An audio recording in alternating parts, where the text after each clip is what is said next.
What is up, all of you beautiful people? Welcome to SHANTH ENJETI Art. I am SHANTH ENJETI, and today we're going to be painting some comics. We're going to be talking some art, talking some independence, and all of the exciting things that go on here, and a little bit of conversation about pulp gothic and what I'm kind of doing with Nosfero. I hope everybody is doing well. Let me see who we've got in the chat here. I think we've got some channel members here. We've got John in the chat. It's great to see you, John. We've got newly minted channel member Rocky Ballesteros. I've got to update the end credits for you guys who are newly minted. Many cases thanks to Improbi, and I gotta give him a big hello and thank you for that. We've got Blue Boy Comics in here saying I was first, everybody. McGregorable is here. Let's see who else we've got here. We've got channel member Timmy Mello, my man. It is great to see you. How you doing, brother? And we've got, of course, our very first channel member, Stephen Rockwood Drawing. How the heck are you, brother? I hope everything is going well in your neck of the woods. Much love, brother. We've got Grey Wolf Graphics here. We've got, of course, channel member Mark's Music Obsession. Mark, I'm trying to do some of these during the day so that you can see these streams. I know I do late nights every now and again. It's hard to keep a schedule with all of the madness, but we're doing it, guys. We're absolutely doing it, and it's a blast. McGregorable up in the house. We've got Scarlet Fever here. It is great to see you, Scarlet Fever. I hope you are doing well. We've got Simply Green here. It is great to see. But this is what we do. This is what we do, guys. We stream and we make this stuff happen. That's how it is. Yeah, I mean, so I started working on a ton of stuff right now, and I saw something really kind of kind of funny, but it was a laugh for the gallows. As some of you guys may know, I really have taken some inspiration from an artist by the name of Tom McDonald, who is an independent musician, doing all kinds of stuff. Him and his girlfriend, make their videos. They ship out all of their stuff, him and his family, I should say. I don't know how the heck they do it. But he had one of those, he had almost like a dad on a road trip kind of moment the other day. And it was, it was kind of funny to see because we've all been there. But as he's not a dad, it was more like a creator on a road trip kind of experience. Let me get that camera a little closer for you guys. I want to do a zoom on that. Let me zoom in a little bit, folks. Let me see if I can do that. Is that working? I don't think that's working. What in the helter-skelter is going on? Oh, I know what I got to do. Never mind. Hang on a second here. Let me go to camera B and see if that... There we go. There it is. There it is, everybody. But he had one of those moments where maybe he was reading the comments too much. It happens. And people were saying, stop begging us to download your music every time you release something. It's getting annoying. And he was just like, and he goes, I'm going to do a live stream about this because I got to get this off my chest. He goes, I'm an independent creator.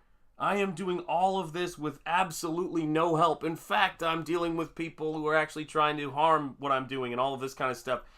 And it was really funny because I was sitting here thinking about, and he was saying, if I don't ask people to I'm my marketing department.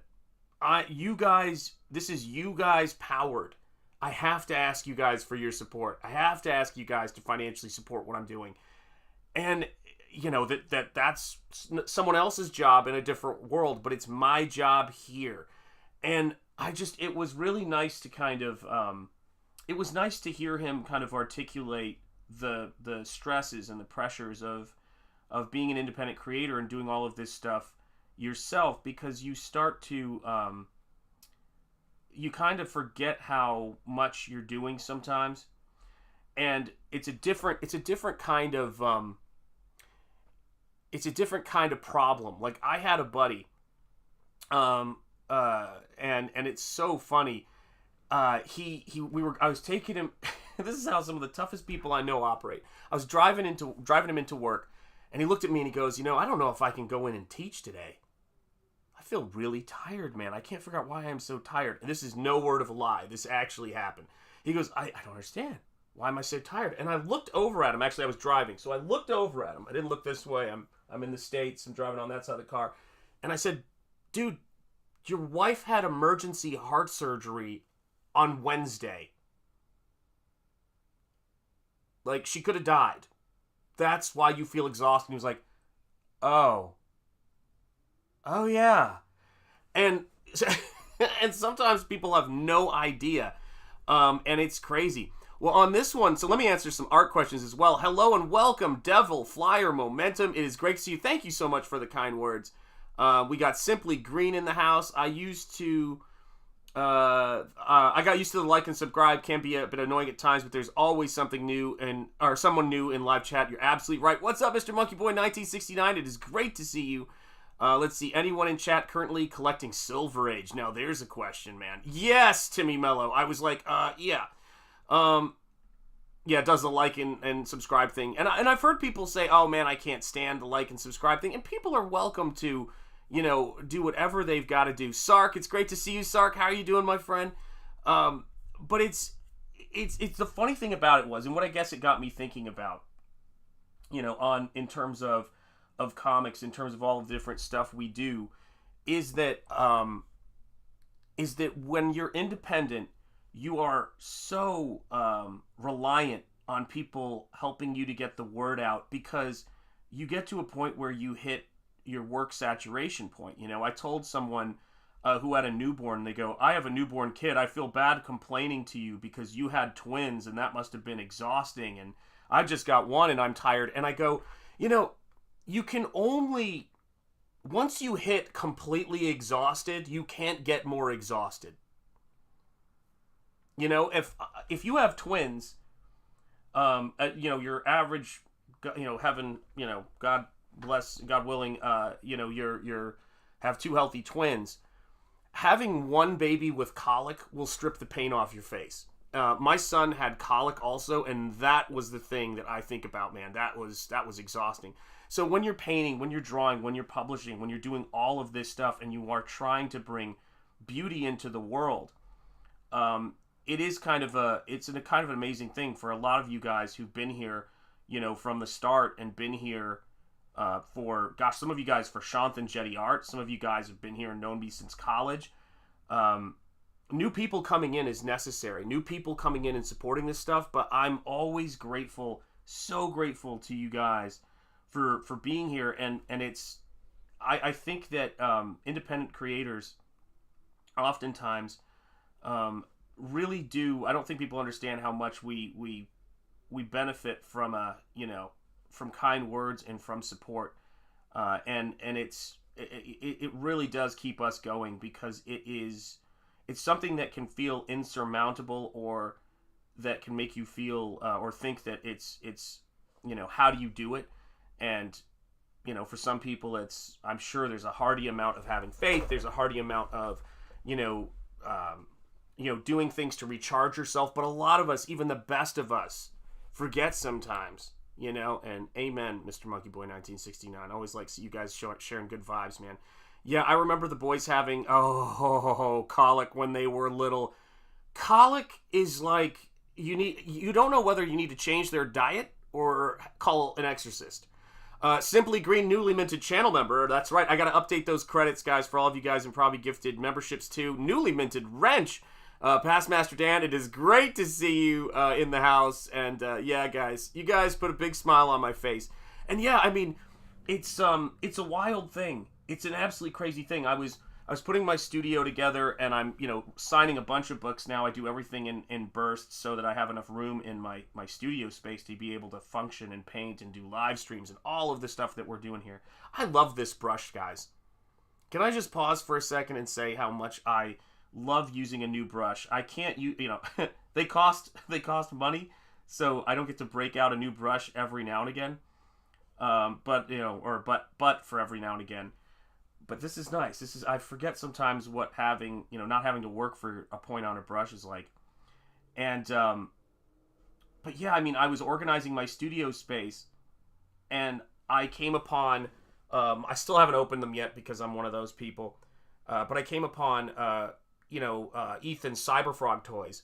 And I was like, I know how hard it is to get a painted comic color corrected, not to mention write and create and paint a painted comic book, and do all of that stuff just in this tiny house, in this tiny room that I've got.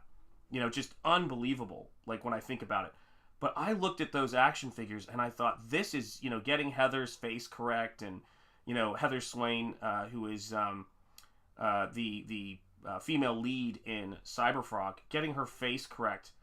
I mean, it is a nightmare. And one of the things that, and I've got to put more stuff in here, but I also, the link at the top of Creator-Owned Comics links for today is John Malin's Graveyard Shift Volume 5. And John has been a machine. I mean, literally the first man over the wall. And he's been a machine since he's come into this space. And I wanted to take a second to give him a little shout out today, because I think that's important, you know. And for you guys, if you haven't yet, check out the link and back him. What's up, Hostman's Lounge? How are you doing, my friend? John is a powerhouse. Amen, he is. Shanth, do you judge a brush by hours used, days since opened, if it can paint straight? I judge it by how kind I've been to it. And the type of brush I'm using is a Princeton. I don't even take the price off of it, or I'm sorry, the what's it called, UPC off of it. It's a Princeton Summit round, and it's a synthetic, and it's great for what I use it for. But sometimes when I'm doing my painting, I'll forget to grab an older brush, and I'll do a scrub, and it'll really hurt the point, and that's so annoying. And I'm working on, oh my gosh, Grey Wolf's Graphics just became a member. Welcome, Grey Wolf Graphics. Oh my gosh, I'm really gonna have to update the I didn't update the end credits after last stream. I gotta update them after this stream for sure. Welcome, welcome, welcome. Let us celebrate you with a cheerleader. This is for you, Grey Wolf. Charge! Thank you for becoming a channel member. Welcome, welcome, welcome. Yeah, see, this is the thing. Anna, I fellow painter, I love seeing other folks painting traditionally. Anna is so fantastic.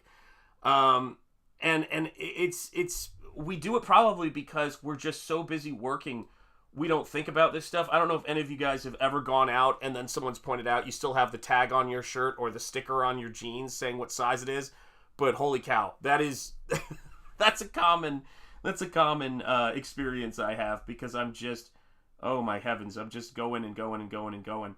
And I've been looking at a lot of really great channels and a lot of really great artwork, and I've been feeling I've been thinking about how appreciative I am of folks like John. And like I said, Graveyard Shift Volume 5, the link is in the description. And John is a creator that that took a tremendous risk when he, partnered up with a guy named Richard C. Meyer, who was a comic book critic, and people basically said to him, hey, if you know so much about doing comics, why don't you try to do better?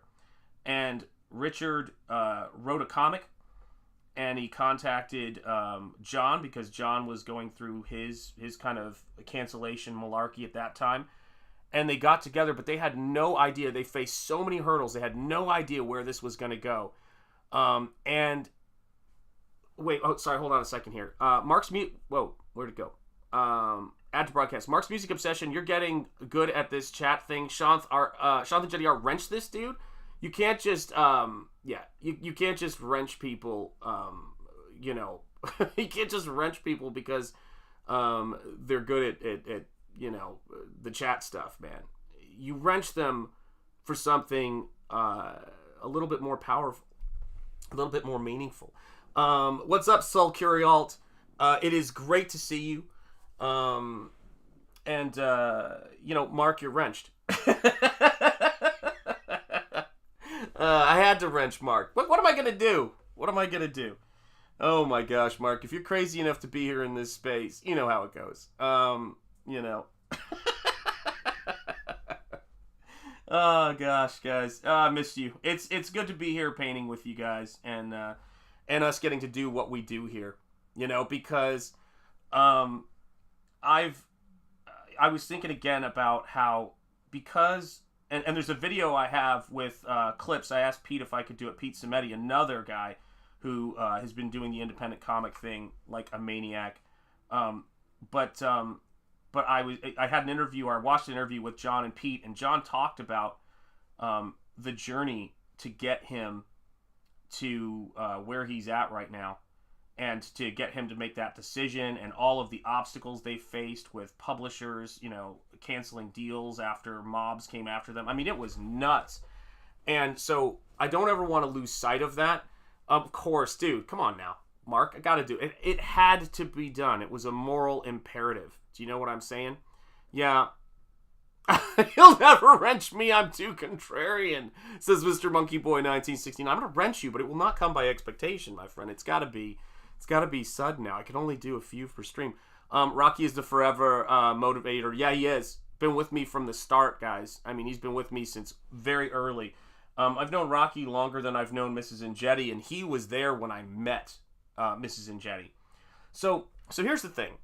I've got John Malin's campaign at the top of the support independent creators thing.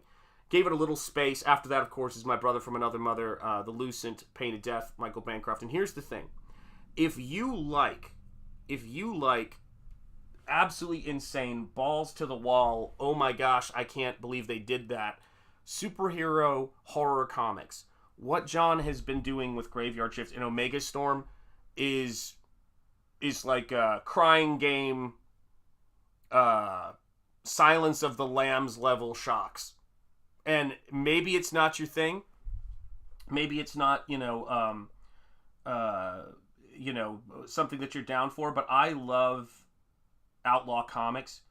And for John to come into this space and say, all right, I'm going to tell whatever story I want to tell, because somebody has to be pushing the envelope, like the Frank Millers of this world, and like the creators, like the Quentin Tarantinos of this world. Someone's got to be pushing that envelope. Because this is the thing. Oh, just realized my mic was a little high. Hopefully you guys can hear me all right now. But because here's the thing, and this is important, man. Mr. Monkey Boy, take care, my friend, and have a great day, my friend. But here's the thing. If nobody is pushing the envelope for what we can do in work in a meaningful way, in a storyteller way, not just in a just because sort of way, then we don't know whether or not people are, we don't get to test these things that we just assume are there. And I think a lot of us as artists think about that. In the indie space, we have the ability to push things, and to push things in such a way that the mainstream can't, and we won't know how far we can take our stories. And you got to have some reason for doing it, but you can't be afraid to shock. You can't be afraid to shock people when you're doing it. And sometimes I see work that's shock for shock's sake. And I think what John is really trying to do is he thinks about the story. He's a geek for comics. And what I guess I really think is important, and why I'm talking about Malin so much, people let him know I'm singing his praises right now, because I think he should freaking hear it every now and again. The reason why I'm talking about this so much is by the time you get to your, Graveyard Shift Volume 5, by the time you get to, your 5th or 6th or 7th or 8th book like John is doing right now, if you include supplementals, it's easy for people to forget all that you have done in the space as an independent creator. And when you support a John Malin project, it's saying, hey, when you were the first man over that wall?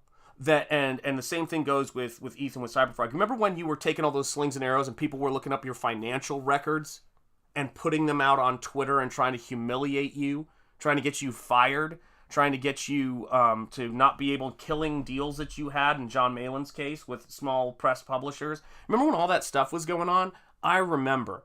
And I know that Shanth wouldn't be doing what he's doing right now, and so many creators wouldn't be able to be doing what they're doing right now if it wasn't for all of the people who went before.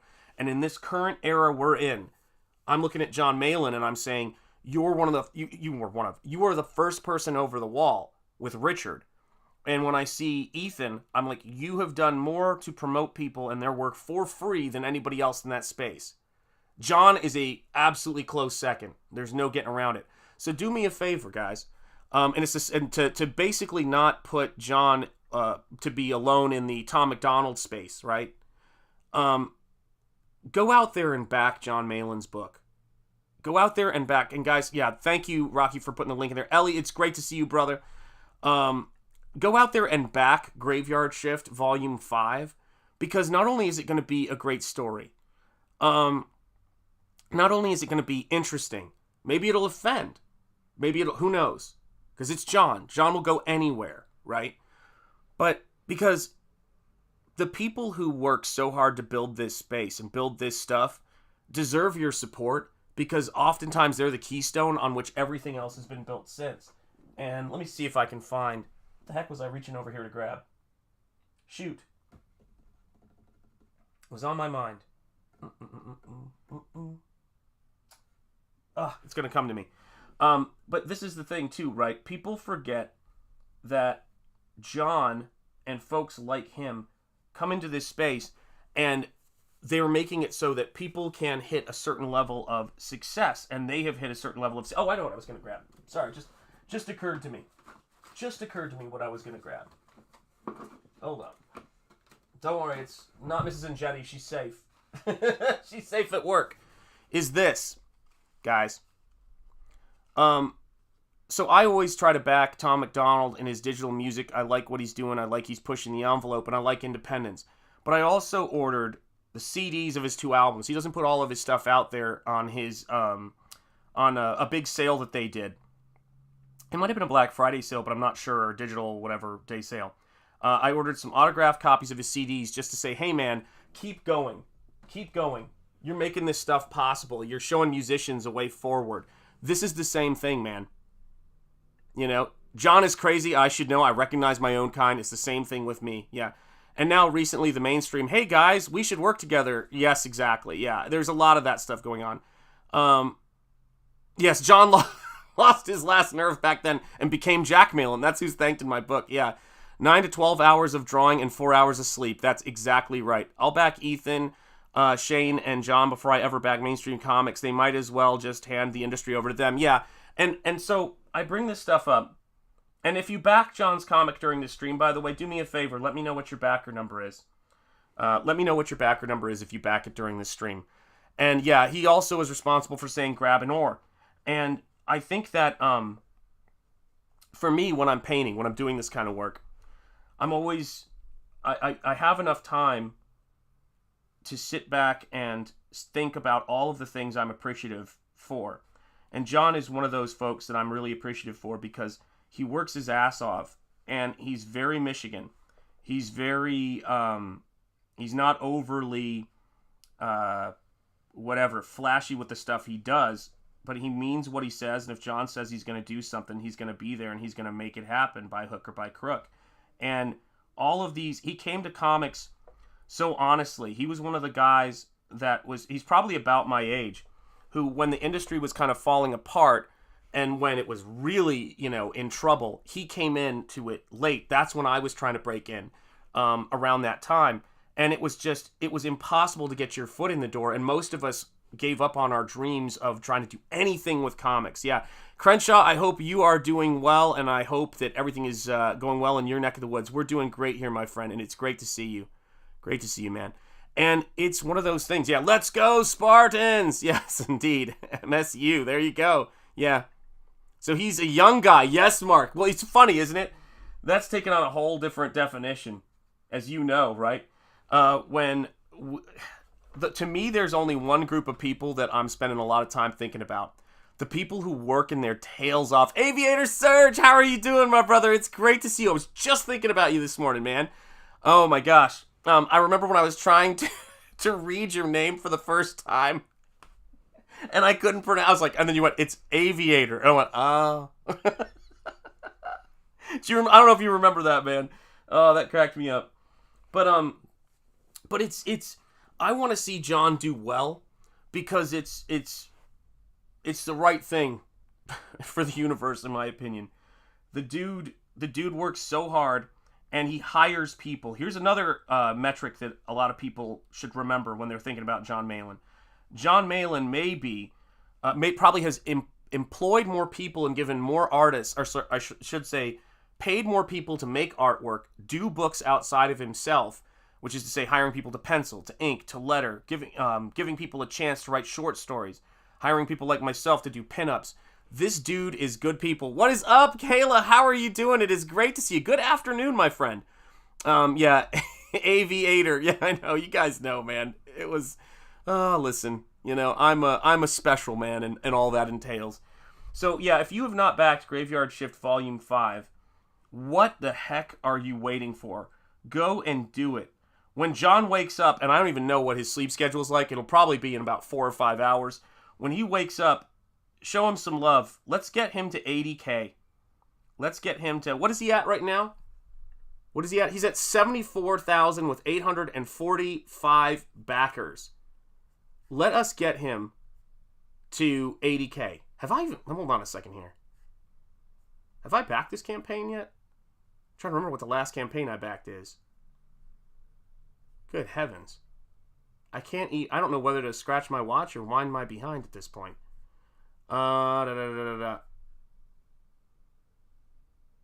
Okay. What? Okay. See, this is the thing, man. Me and reading. Hooked on phonics. Let's see here. There's this. Got that. I've already bought several things for my son. By the way, okay, guys, if you have not backed, there's so many things, man. So many things. Okay, I have all that. I have all that. I have that. I have that. I just want to make sure I have everything. I have that. Dang, I've backed a lot. Like, new Ultimate Catch-Up. Okay, that sold out. That sold out. What am I missing? Okay. Well, we're going to give this a shot and see what we can do. I'm going to move that campaign if it's just, I mean, it's happening. Okay. Okay. Make sure you don't tip Indiegogo, by the way. Change that to 0. Let's see here. Oh, this is so annoying, man. Okay. Sorry, guys. I hate to break for this, but this has got to happen. I'm making sure I back this thing. This is it. And this is what we do, guys. This is it in real time. Let me know your backer number if you back it right now during this stream. Okay, cool. I want to see that number change. There we go. There it is. All right, so I at least backed it once during this stream, and we'll see where it goes from there, guys. But let's make that number move. Let's make that number move. I know this isn't always the best TV, but do let me know, or the best TV, best internet showing, but do let me know if you've backed the book. What is up, Phil? Speaking of people that John is hired to do work, it's great to see him. Yeah, Shanth witnessing, convincing himself he should back John's campaigns. Yeah, it's more like convincing myself I know how to actually type or read. Yeah, I finished preparing a recent commission for shipping. It's going to New Zealand. Very cool, man. Yeah, we got a lot of love in Australia, and I love it. Yes, shout out to Scarlet Fever. Bordeaux is here. It's great to see you, Bordeaux. This is amazing. I love Shanth. Yep. Yeah, you've known me for a long time, dude. You know me, man. Hope you're having a great day. Everybody's saying hello, hello, hello. Yes, guys, this is what it's about. Yeah, paintings are luxuries. Yeah, they absolutely are. Phil wrote the best graveyard shift story. I love that story. So here's another one. So I have suffered, that's why I just backed right now. I have suffered for some time. I don't like to talk just medical stuff on here, but sometimes I have to. A Comicsgate illness called I Swore I Backed That. I don't know if any of you guys have suffered from I Swore I Backed That, but it's a serious condition. It's affecting a lot of people in the independent space where, you know, you swore you backed a campaign, but it turns out you didn't. And I had the biggest case of that with Phil's story. And Phil was kind enough, because he got some comp copies from John, to send me the supplemental that had his story in it, which was fantastic. I loved the end and going through worlds. That was so good. And I don't know if it was before or after I sent Phil a painting, but I always try to, you know, a Lannister or a Shanthester, and I'm not a Game of Thrones person, I just know that quote, apologies, always settles his debts. And that's one of the things. I use Excel to track my backings. It helps a lot. Let me tell you something, man. Oh, If it wasn't for Mrs. Enjeti, I swore I backed that as a tragedy. If it wasn't for Mrs. Enjeti, Aviator Surge, I do everything down to the packing, and she handles printing out the labels and the shipping. And she, like, that, I told her, she's like, I feel like I could be doing more. And I'm like, there's so much stuff I have to keep track of. Doing that is so important. What is up, Dan Plague-O, my brother? How are you doing, brother? It's good to see you. Yeah. Always pays his debts. Yes, indeed. Yes, indeed. Everybody loves Dan out in the house. Absolutely right, man. Yeah, it's crazy because, I don't know, man. John came in and like me, he's, this is going to shock some of you. Try not to judge, but judge if you have to. Like me, John is a fan of early Image and Rob Liefeld and all of that entails. And he wants to do big comics. He wants to do comics that are, just powerful and push the envelope. But he also has this great kind of Frank Miller, piss and vinegar quality with stuff. And he loves monsters, horror, Lovecraft, all of that stuff. And his comics, the last comic, if you missed it, guys, it's available now. Go back it now. Everything you do will move that needle. His last comic, Omega Storm, which I've got somewhere, I think it might over be in my bookshelf, it had an ending like a Saw movie. I was like, damn, that is some comic booking. And, usually I'm not down for that kind of thing, but there's my backing. I think it just hit 74,400. Can we get more going? Can we get more stuff going? Can we move that to 75K? Get the word out, guys. Get the word out on Twitter. Tweet that out, guys. Back John Malin's Graveyard Shift Volume 5. We're hanging out here painting. Yeah, I never saw Saw, says John. There you go. Mark's Music Obsession. I'm like an ocean, so depths don't scare me. I rather listen to deep conversations than shallow talk. Amen. Yeah, it's so funny. So many of the people that I've met. Oh, shoot. Kayla, I got to remember to do this. I was on checking into Facebook because there's someone I messaged on Facebook way back when, so it was the easiest way to get in touch with them. And I found a picture from the day that we went to the comic shop and you helped my son. I'm going to try to send it to you because you will see this tiny little face and it'll crack you up. But have you guessed who Georgie Porgy is? I have not yet. I think I do. I think I know. But then I'm convinced John's not going to let me get it that easy. Yeah, I have several of the early Image books. Yes, 100%. John writes comics like it's 1993. He's a demon. It's great. Well, you know what's so funny, too, is that one of the movies that I think is really underrated, that this might sound crazy, too, as a segue, that's what I like in storytelling, was Dread. Did any of you guys in the chat like the movie Dread? The one with, what's his name? I can't believe I'm getting this wrong. Is it, Urban is his last name, I think. Can't remember what it is. Shoot. This is killing me. It's gonna come to me. What is the guy's name? Zay, Dread is great. Yeah, Dread is a great movie. Great movie. Yeah, I really respect John for his output. I do too. He's really got it together. Carl, thank you. Carl Urban. Carl Urban says Paulus Arts. Paulus Arts, welcome. It's great to see you here. Yes, Carl Urban says McGregor Bull. Zade's got Carl Urban. Who else has got it? Yeah, everybody's just doing it. Heck yeah, Dread, Carl Urban. You guys have got it. Timmy Mello. Yeah, just watch Dread, says John. Carl Urban. Kayla knows. Yeah, surprisingly good. Amen, Bordeaux. Yeah, Carl Urban, says Jordan Hurst. Yeah, or Horst.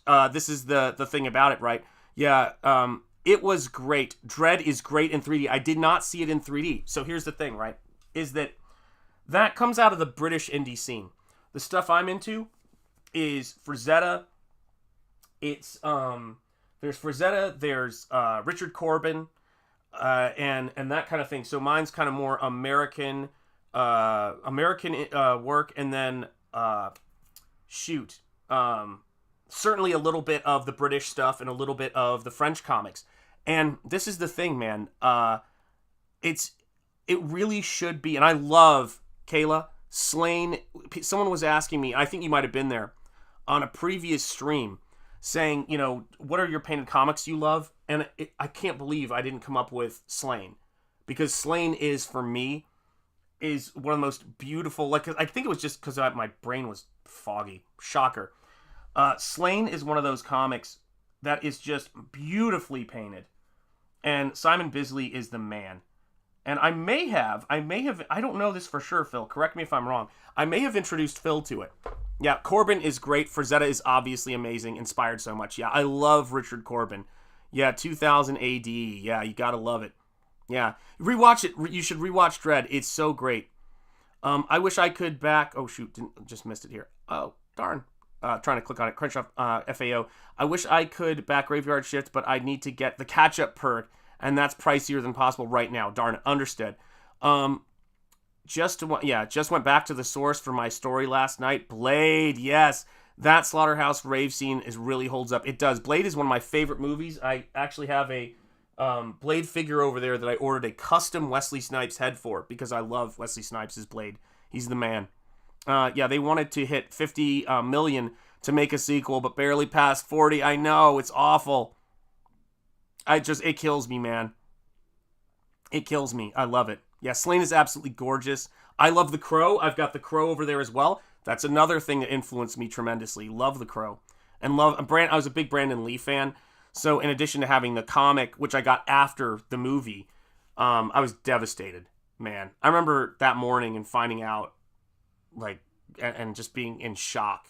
Like, I was a huge Brandon Lee fan. I know, it's crazy, but I saw Rapid Fire. I think I saw Rapid Fire in the theater, and the trailer was like father, like son, and it was so cool. Yeah, Den. I have Den right over there. Love that comic. Let's see here. Yeah, they're making a remake of The Crow. So sad. Yeah, I mean, good luck to him. That's a tough act to follow, guys. Like, Brandon, people feel a way about that movie and about Brandon that I just think is... It's sort of... It's hard to describe. People just feel like that's sacred ground. And, it is, it is, it is the writer-artist of the comic books work more than anything, really. And who am I to say that they can't, do anything with it? James O'Barr, I believe it is.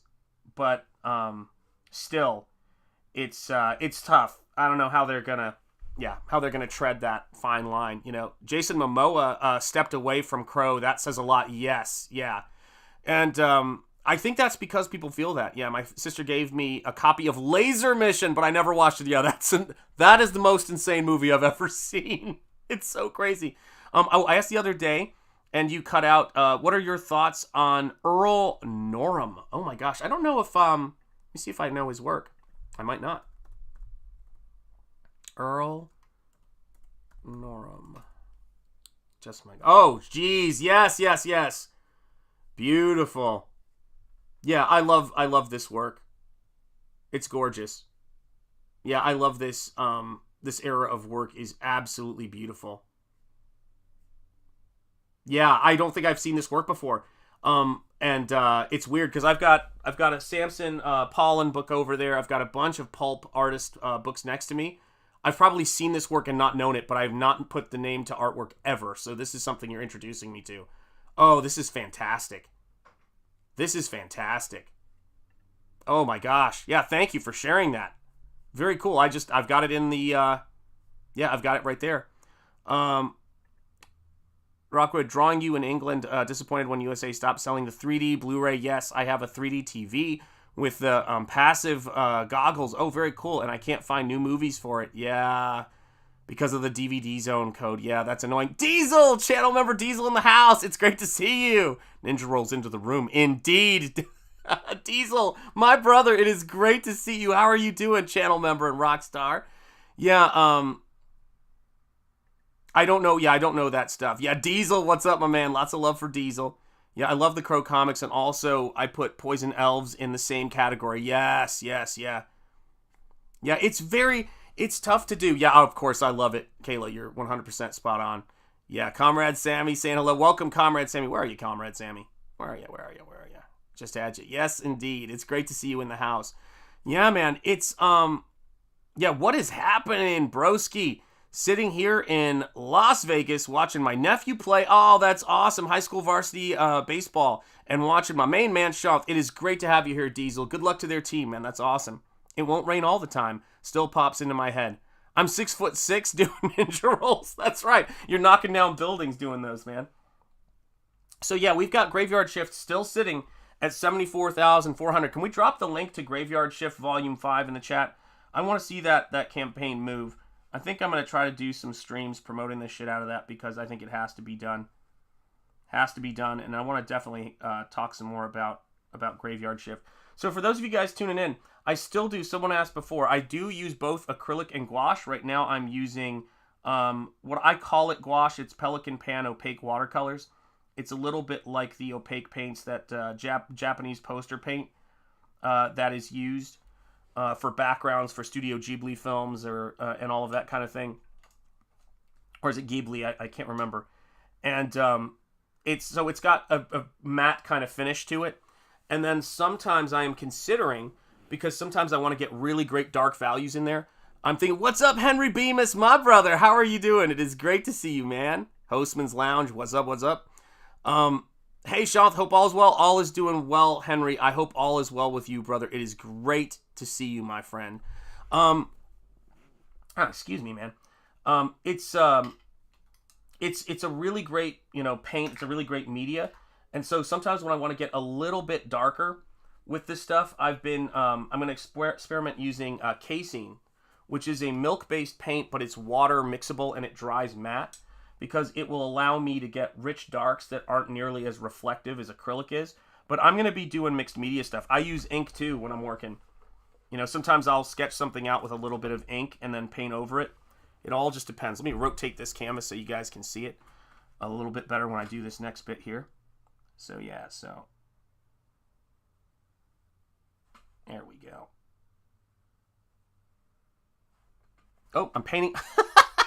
I'm painting off frame, dang it. Here we go.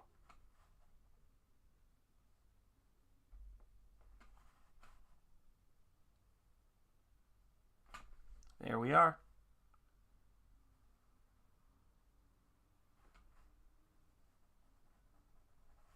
The wind is howling up here.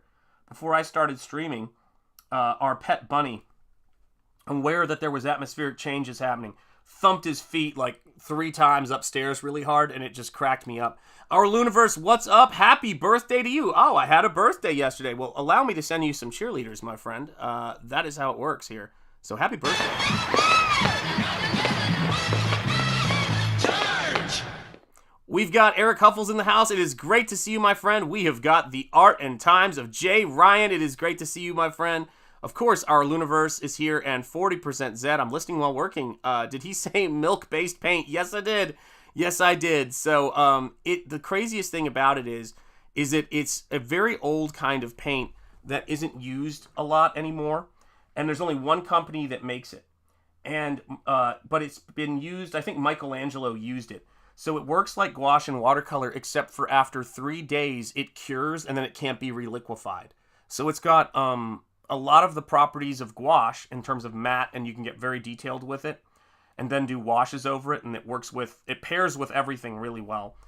But it's permanent so that you can actually, be certain it's not going to ever reliquefy. And gouache will, because gouache never really, cures.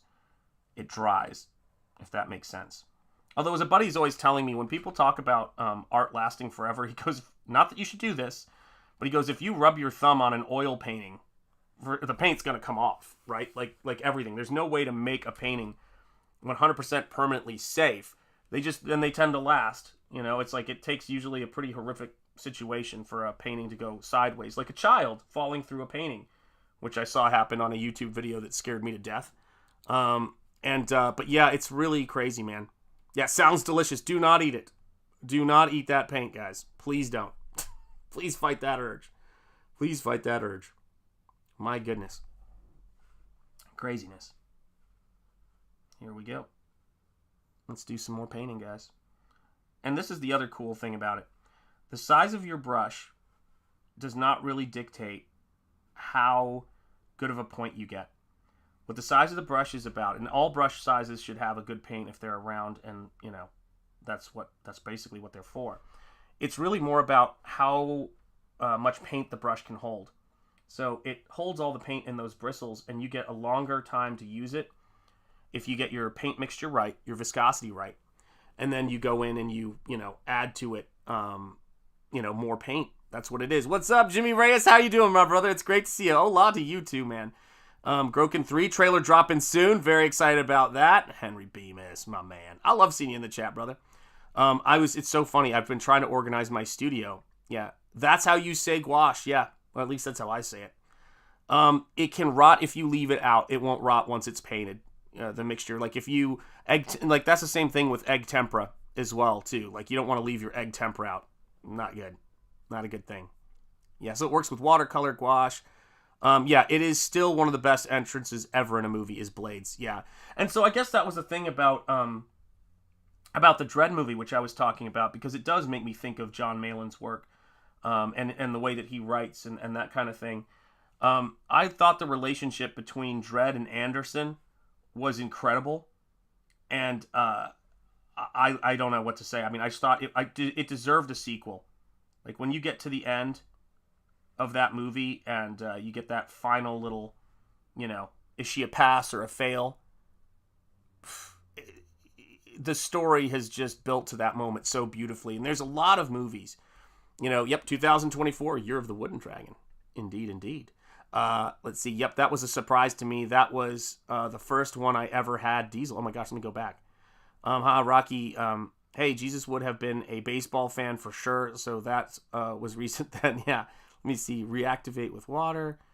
I was just going to ask about the brush. Oh, there you go. Look at you guys, man. You guys are way ahead of the curve. Jim Cox, my man. Movies, yuck. Jim, it's so great to see you, brother. How are you doing, man? Oh my gosh, yeah. I love when Jim comes in the house, man. Much respect, man. But that movie, the relationship between Dredd and Anderson didn't feel forced, and it worked really well. It worked really well. And can't overstate it. I thought it was great, and I wanted to see more of those two. They had a really good dynamic.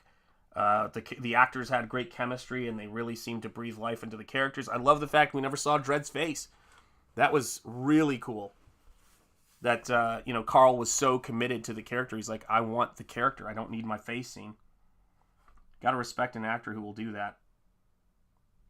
And yeah, it's another instance where I think that's why people are so passionate about the sequel, because people respond to integrity like that.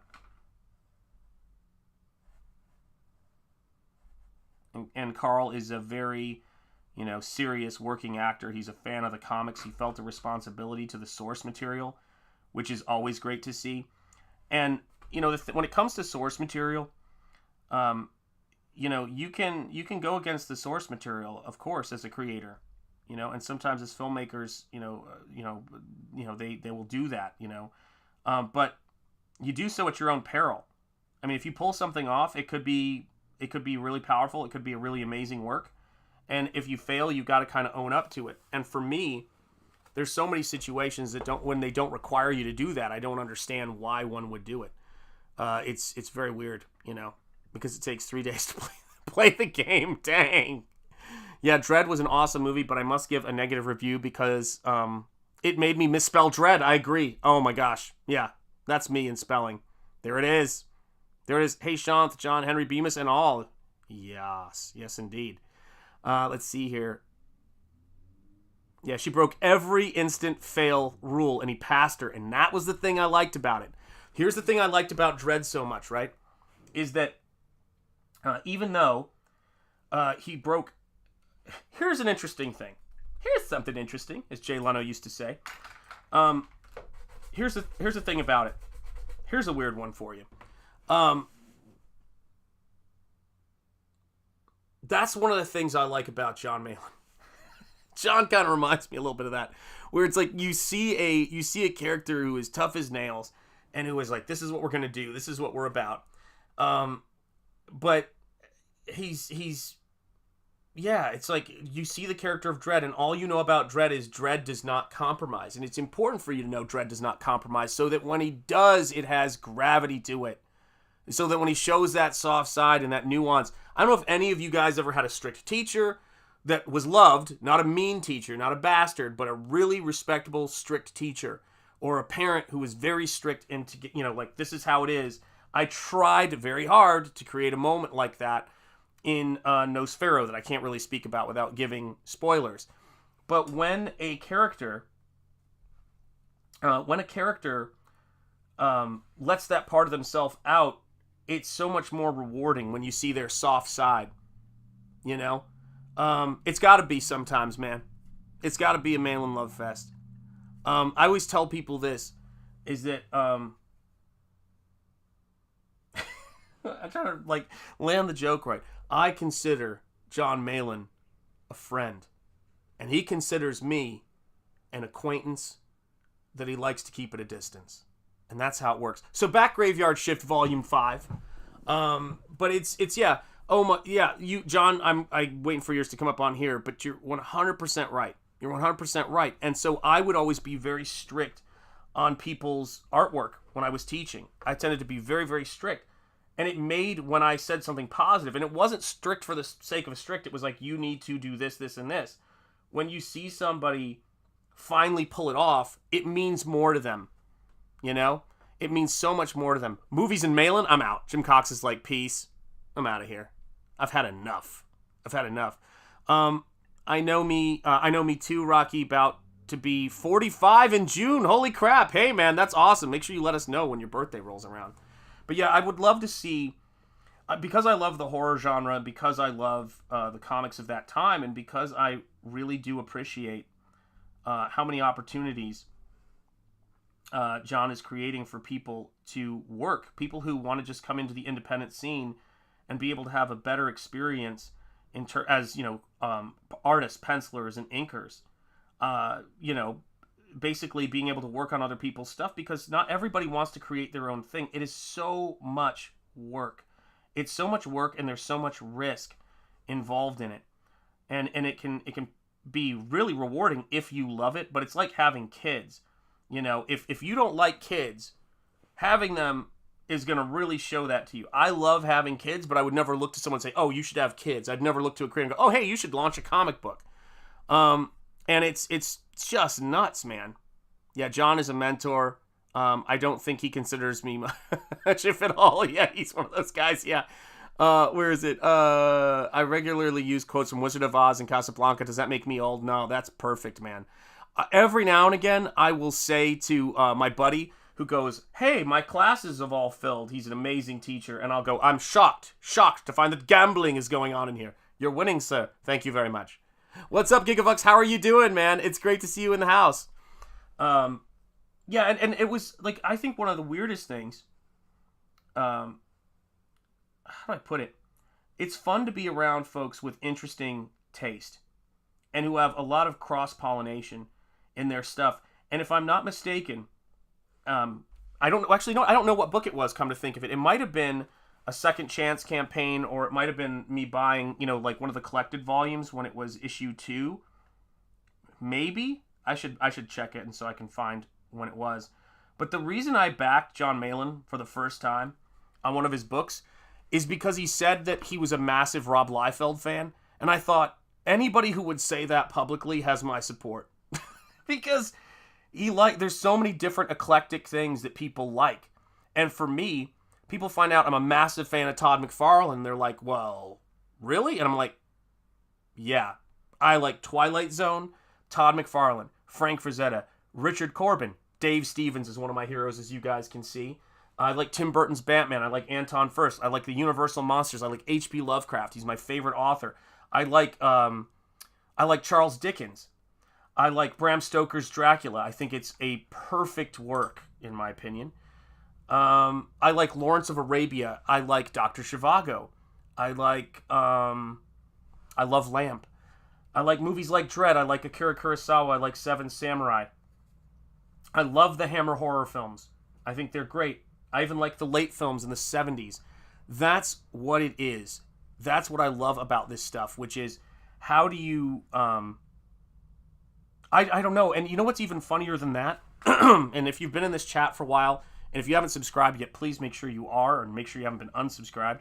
One of the things I'm very passionate about is the stuff that other people are passionate about. I learn so much from people going, have you read this? We just saw this happen in the chat with Kayla.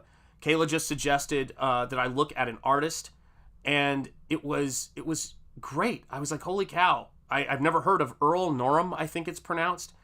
And how did I not know that artist? Like, it's wild, you know? It's such a wild thing, you know? And I love all that stuff. I love learning about new stuff from people. Yeah, exactly. Yeah, it is. Yeah, it is sobering to see one's face on screen. I have a buddy who bought a big stack of Dave Stevens prints from his estate. Unfortunately, they're unsigned. He sells them at his shop. Oh my gosh, dude. I love Dave Stevens prints, man. The one that I love is the cover for the first issue when Kamiko put it out of Rocketeer. It's very Art Deco. I love that print, and I love so many of them. Holy cow, Gigafucks! My God! I just saw that pop up on the screen. Gigavox gifted 5 Shanth Enjeti art members. I really got to update the credits, guys. Really got to update the credits now. This is getting out of hand. Look at all of you cats in here. Let me get some 2 cheerleaders coming your way. Charge! And for this one, we got to go to the Waffle Lodge.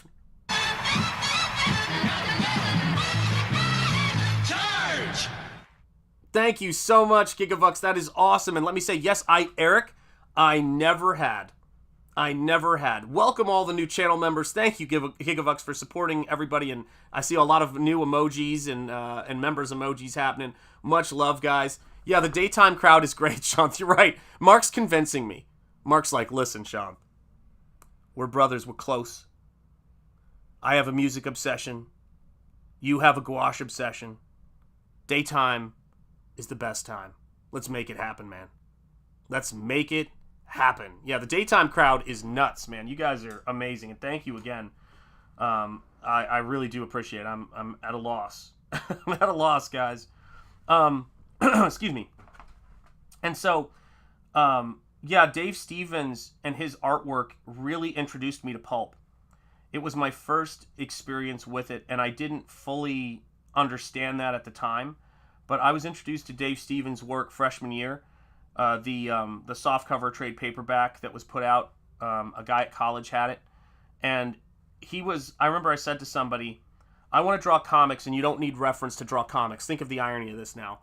You don't need reference to draw comics, and I said, show me somebody who does amazing comics, who really uses reference, and I'll consider it.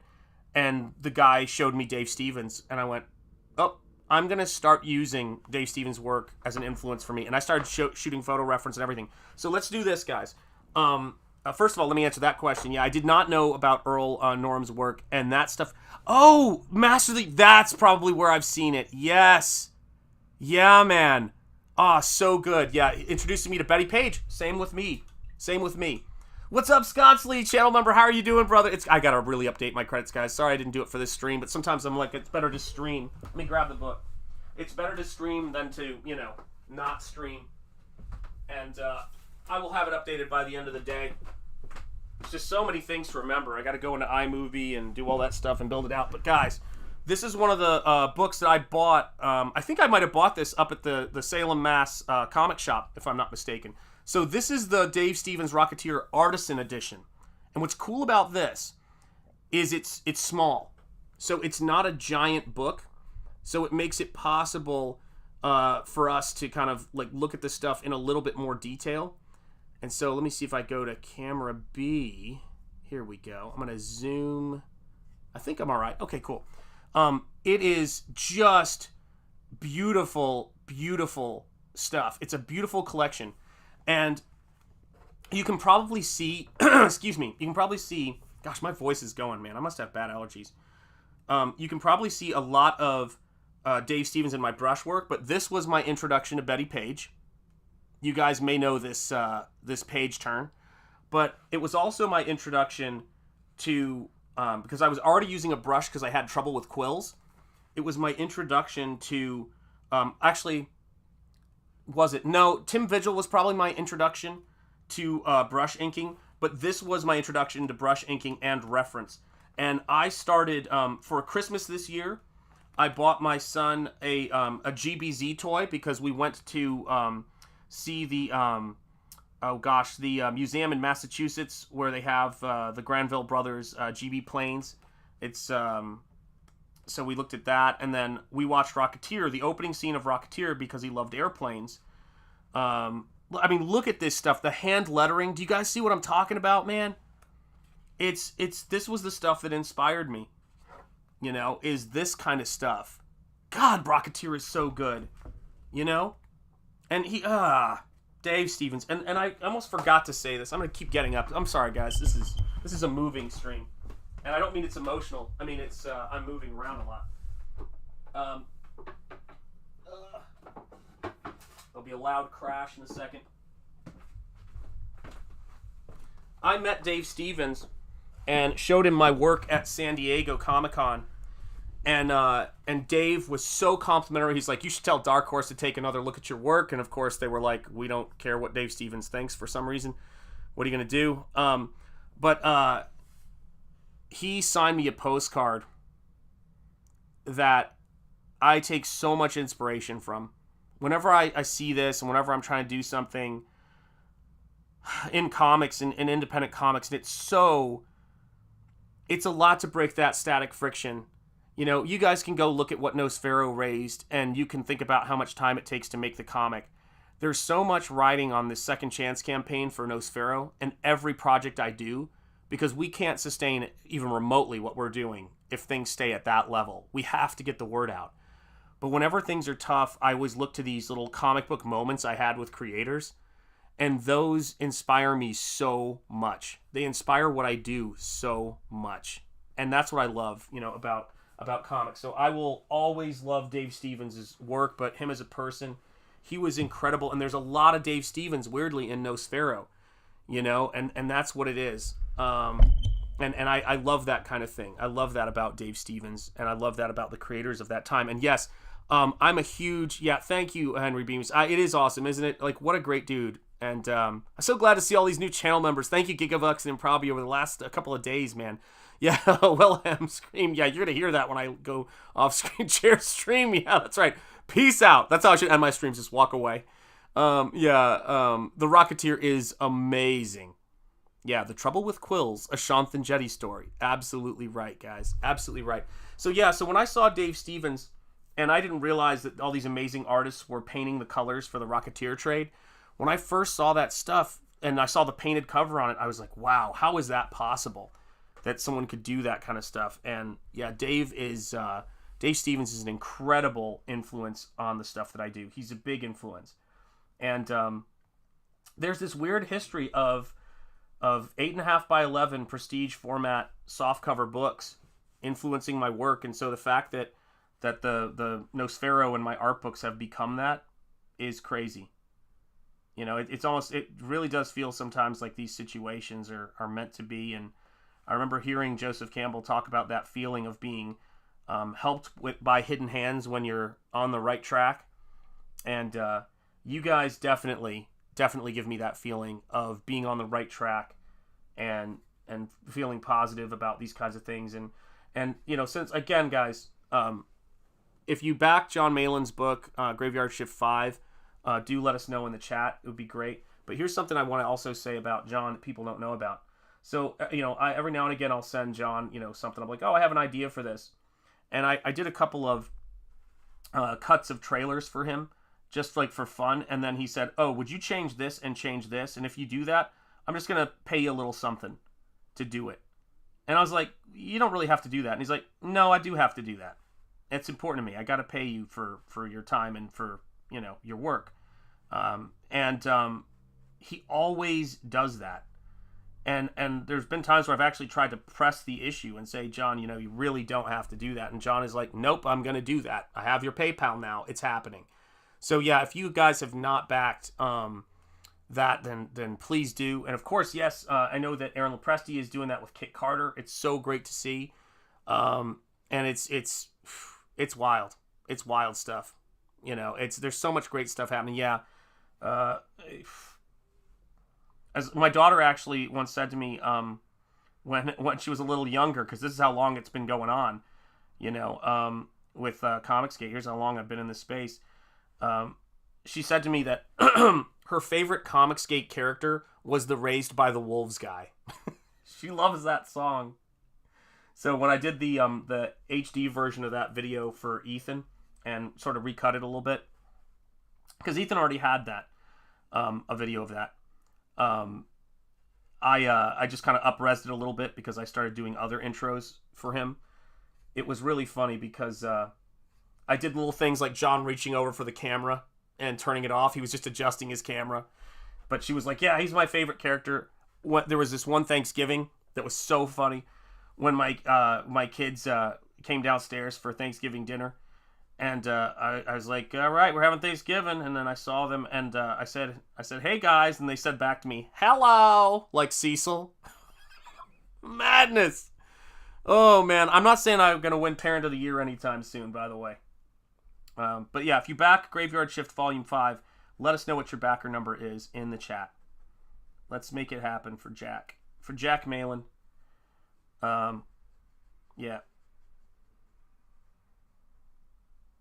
He's a good dude, and he's always been a straight shooter with me, and I think sometimes I can't imagine, as I was watching again, I was thinking about him because I was watching that Tom McDonald thing. I was thinking about myself a little bit, where Tom McDonald was talking about how you get exhausted as an independent creator, and sometimes it's nice to feel a little bit lifted up, man. Shanth, have I done any intros lately? I have not done. What was the last intro I did? Was Eric Weathers and then the new Comicsgate Kings intro. But you know, Texas Mofo is doing amazing work right now.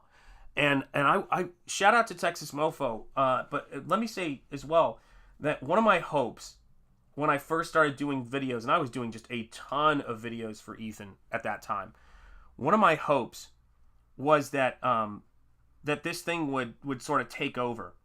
That new people would step in and people would bring new talent to the game. And that is the coolest part of watching this happen. So a lot of stuff that you're seeing now, I don't know if, what Ethan, what do you call it? He probably mentions who does the stuff, but it's, there's a lot of great stuff being done by people like Texas Mofo and all sorts of other folks. And so that's what's exciting for me about being in this space is watching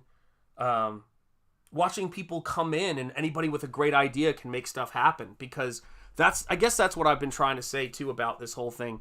Yeah, Cecil sounds like Squiggy from Laverne and Shirley. There you go. Is seeing new people come in. Who did the updated dancing? I think that might have been Texas Mofo, but I don't know. Jimmy might know. But it's great. I love it. It's super chat from Mark's Music Obsession. Are you familiar with Roger Dean? Yes. Love Roger Dean's art. He has made some amazing album covers. Yes. And obviously, I'm into album artwork. Yeah, Roger Dean is. Hang on a sec. Roger Dean was forgot. Thank you for the super chat, Mark's Music Obsession. Let me get a cheerleader happening. Charge! I sent you some cheerleaders. And then I disappeared. Woo! Here we go. See if I can get back to my chair. Yes. Here we go. Roger Dean's amazing work. Actually, let's do this and be horrified by I'm not gonna like this. Oh, there I am. Terrifying. Roger Dean, guys. If you don't know Roger Dean's stuff, you've seen it in Avatar. But this is Roger Dean's stuff, and Roger Dean is just a poet with his visuals. He's done album covers, he's done so much stuff, and it is incredible work. It's haunting, it's poetic, it's beautiful. There's some yes artwork for you, folks in the house. And I love this guy's stuff. It's madness. I don't fully understand it, but it is. Here's one that a lot of people said, that looks like it influenced Avatar a bit. Look at that. Isn't that beautiful? But yeah, he's done some incredible artwork and some incredible stuff as an artist. This stuff, of course, a lot of people point to as being, a huge influence on Avatar. Yeah, love this stuff. It's really beautiful, and he's just a freaking poet, man. He's just a poet with his work, and I love that stuff, man. So yeah, if you do not know Roger Dean's stuff, I had a friend say to me, dude, I think you'd like Roger Dean's work. And I was like, oh, really? Like, what's it look like? He showed it to me, and I was blown away. It burns! It burns! It does. It's that kind of caliber, man. Art Times with Jay Ryan up in the house saying, watch my streams at John. I'm doing 52 weeks of sketch covers, 0 drama. There you go. All right. Well, there's a lot of drama when you're making art, right? Will it work? Yeah, the Yes album artwork is cool. Yeah, that stuff is beautiful. Beautiful. Yeah, I love that stuff, man. I love Lamp, and I love that work. It's gorgeous stuff, man. It's gorgeous stuff. I mean, art is and I'm talking about Art T-Bear now. But art is, I would say that that my attitude when it comes to everything I do is that drama is one of the most important things in what we do in terms of our artwork. We're in the business of drama. The stuff that, for me, is the least interesting stuff that has been promoted so much in our culture, maybe for the last 2 decades, is politics. And it can be office politics, it can be interpersonal politics, it can be any number of things. But it's the idea of, when I watch a movie or art or entertainment and I feel like it's political, it just pulls me out of the story. And I think that's one of the reasons why I'm such a big fan of the movie Dredd, is because they were true to the source material. They had an absolutely likable female, what would we say, co-star, I guess, because they were the movie. The only person whose face you saw. And it worked, and I thought they are in an uphill situation because of how burnt out people have gotten with the Mary Sue character, and they just crushed it. Because I don't want to be thinking about politics when I'm looking at something. I don't want to be thinking about what's happening right now in the world. And Hammer Horror transports me in that way, and all of that stuff, man. And it's I love it. I love that kind of stuff. It's incredibly inspiring. And when you look at, what people are doing in their artwork, sometimes it's a response to what's going on, but it typically, to me, it's more about cultural and social than it is about that other stuff. So a really good example of that is that when I was working on this, a lot of the folks who follow this channel and a lot of the folks who were here, there was this constant theme of, are we going to see some positive father figures in these stories? Are we going to see, what's the word I'm looking for? Are we going to see positive father figures in these stories? Are we going to see things that we can't see anywhere else? And I was like, yeah, I'm going to have Lovecraft, and then I'm going to have a character whose faith is very important to them. I'm going to have all these things that the mainstream won't do. I'm going to have a panel where the character kneels down and prays. It's going to happen. And that's the fun of doing this stuff, Yeah, once the member changes started, some of it was a little pushed for sure. I love the earlier Yes albums. Gotcha. Been setting a ton of YouTube channels to priority lately, so I don't miss them. I've got a ton of CG streams to catch up on. I'm the same way. Yeah, where are these children's fathers? It's true, right? And I watched a movie with my son that is one of my favorite movies. It is hardly a historically accurate document, but it is a brilliant film to watch. It's a film that if you're a guy and you like these kinds of films, you're going to watch it. And it was Braveheart, directed by Mel Gibson, of course, starring Mel Gibson. And it's just got these moments of relationships between people. It's got levity. It's got these heroic moments, and I love that movie so much. And if you looked at the collection of movies I have, you would see a huge range of different things that I like and I'm passionate about. It's weird to watch these things come together with you guys here. It's you know, I'm painting and I'm talking, and sometimes I forget about it, and then I look down and I go, oh man, that's really coming along. So thank you guys for being here, and thank you guys for being so supportive of this stream. It's crazy, man. It absolutely is humbling, and like I said, I am moving forward with faith constantly that this is just going to work. Whenever I feel any kind of doubt, you know, it's I either sit back and I'll pray, and I'll kind of get myself centered, and that's really a huge part of what we're doing here. And I feel like someone's trying to get to me, but I don't I don't know how that's working. Let me see here. Oh, what do you need, baby? Okay. Can you bring me the... Oh, it's right there? Okay. Sorry. No, it's okay. Do you want to say hi to the chat? No. You don't want to say hi? Do you want to say hi, Comicsgate? Just say it real quick. It's okay. Hi, Comicsgate. All right. Hi, guys. That was baby girl. That was baby girl. She needs she needs some money for piano lessons. So feel free to send something. Like, you guys have done so great this stream. I'm not even gonna let that out of my mouth. You guys have been fantastic. Sorry, dadding suddenly occurred. As you guys know, I'll show you where the paint dries so you guys can watch the paint dry. But I had a dad moment. Everybody's saying hello to you, baby girl. Yeah, they're a good group. And they're back in our family like crazy, and we love them. All right, here. Let's see if I can get to this. Oh, this is too funny. Yeah, you guys are seeing real-time dadding. That is what it is, guys. Gotta make sure I don't put my checkbook in frame. Let me see here. Yeah, that would be really funny. The ultimate in doxing.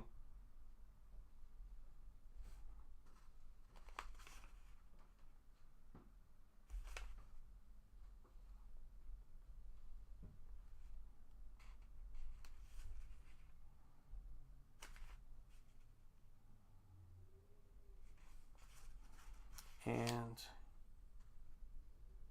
yes, I am paying for piano lessons right now. That is what you guys are seeing, and it is the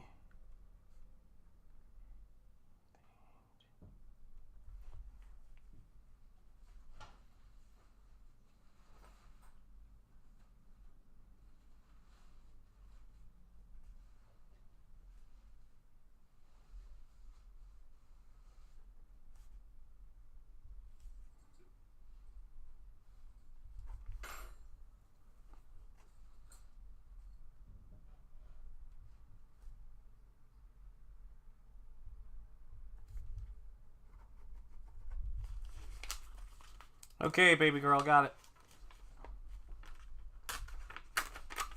Here you go. I just wrote one for 50, okay? We'll cover it. Oh, okay. Yeah, you're good. Love you. How was school, okay? All right. Love you, honey. All right, so that moment of dadding and wholesomeness was brought to you by the Shanth Enjeti art. So let's see here. It's never easy when you're almost always working and focusing on being creative, but business in Shiji is definitely picking up Paulus Arts. Yeah, you're absolutely right. Mark's Music Obsession. Always some good stuff in the community. 100%. Yeah.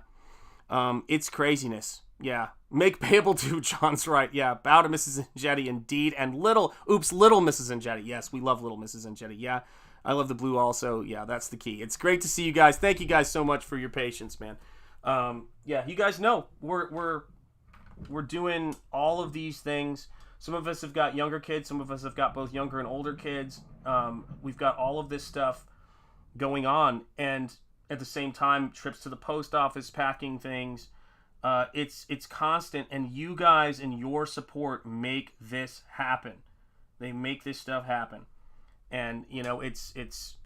I've heard so many creators talk about, you know, what their goals are, and what, you know, how important the financial support is, how important the fact that people actually are paying for this stuff, and even, you know, when it comes to you guys tuning in to watch this stuff, that is the great thing about it. People see that. People notice that.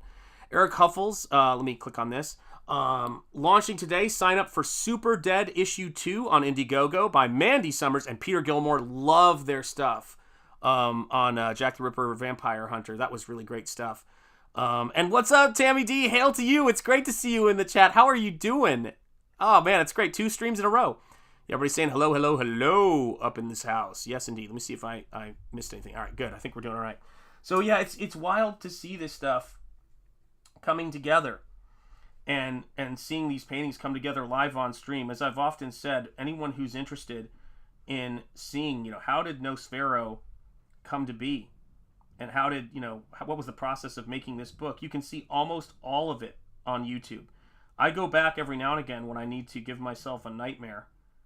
I go back and watch some of my early streams, and I'm like, oh my gosh, I cannot believe how nervous I was. I'm still feel that way sometimes when I come onto these streams, man. It's craziness. Let me adjust the camera just a little bit. You guys can see me work into this corner right here. Paint myself into a corner, literally and figuratively. You know, and a lot of it is sometimes it's just pushing that schedule stream button and say, all right, I'm going to be doing a stream in that much time. It's done. I've ripped the Band-Aid off. And sometimes it's just dropping some paint down on a piece of paper and saying, this page is happening. This painting is happening. That's what we do here. And it's wonderful. It's wonderful to have support and have people I can share this stuff with, you know.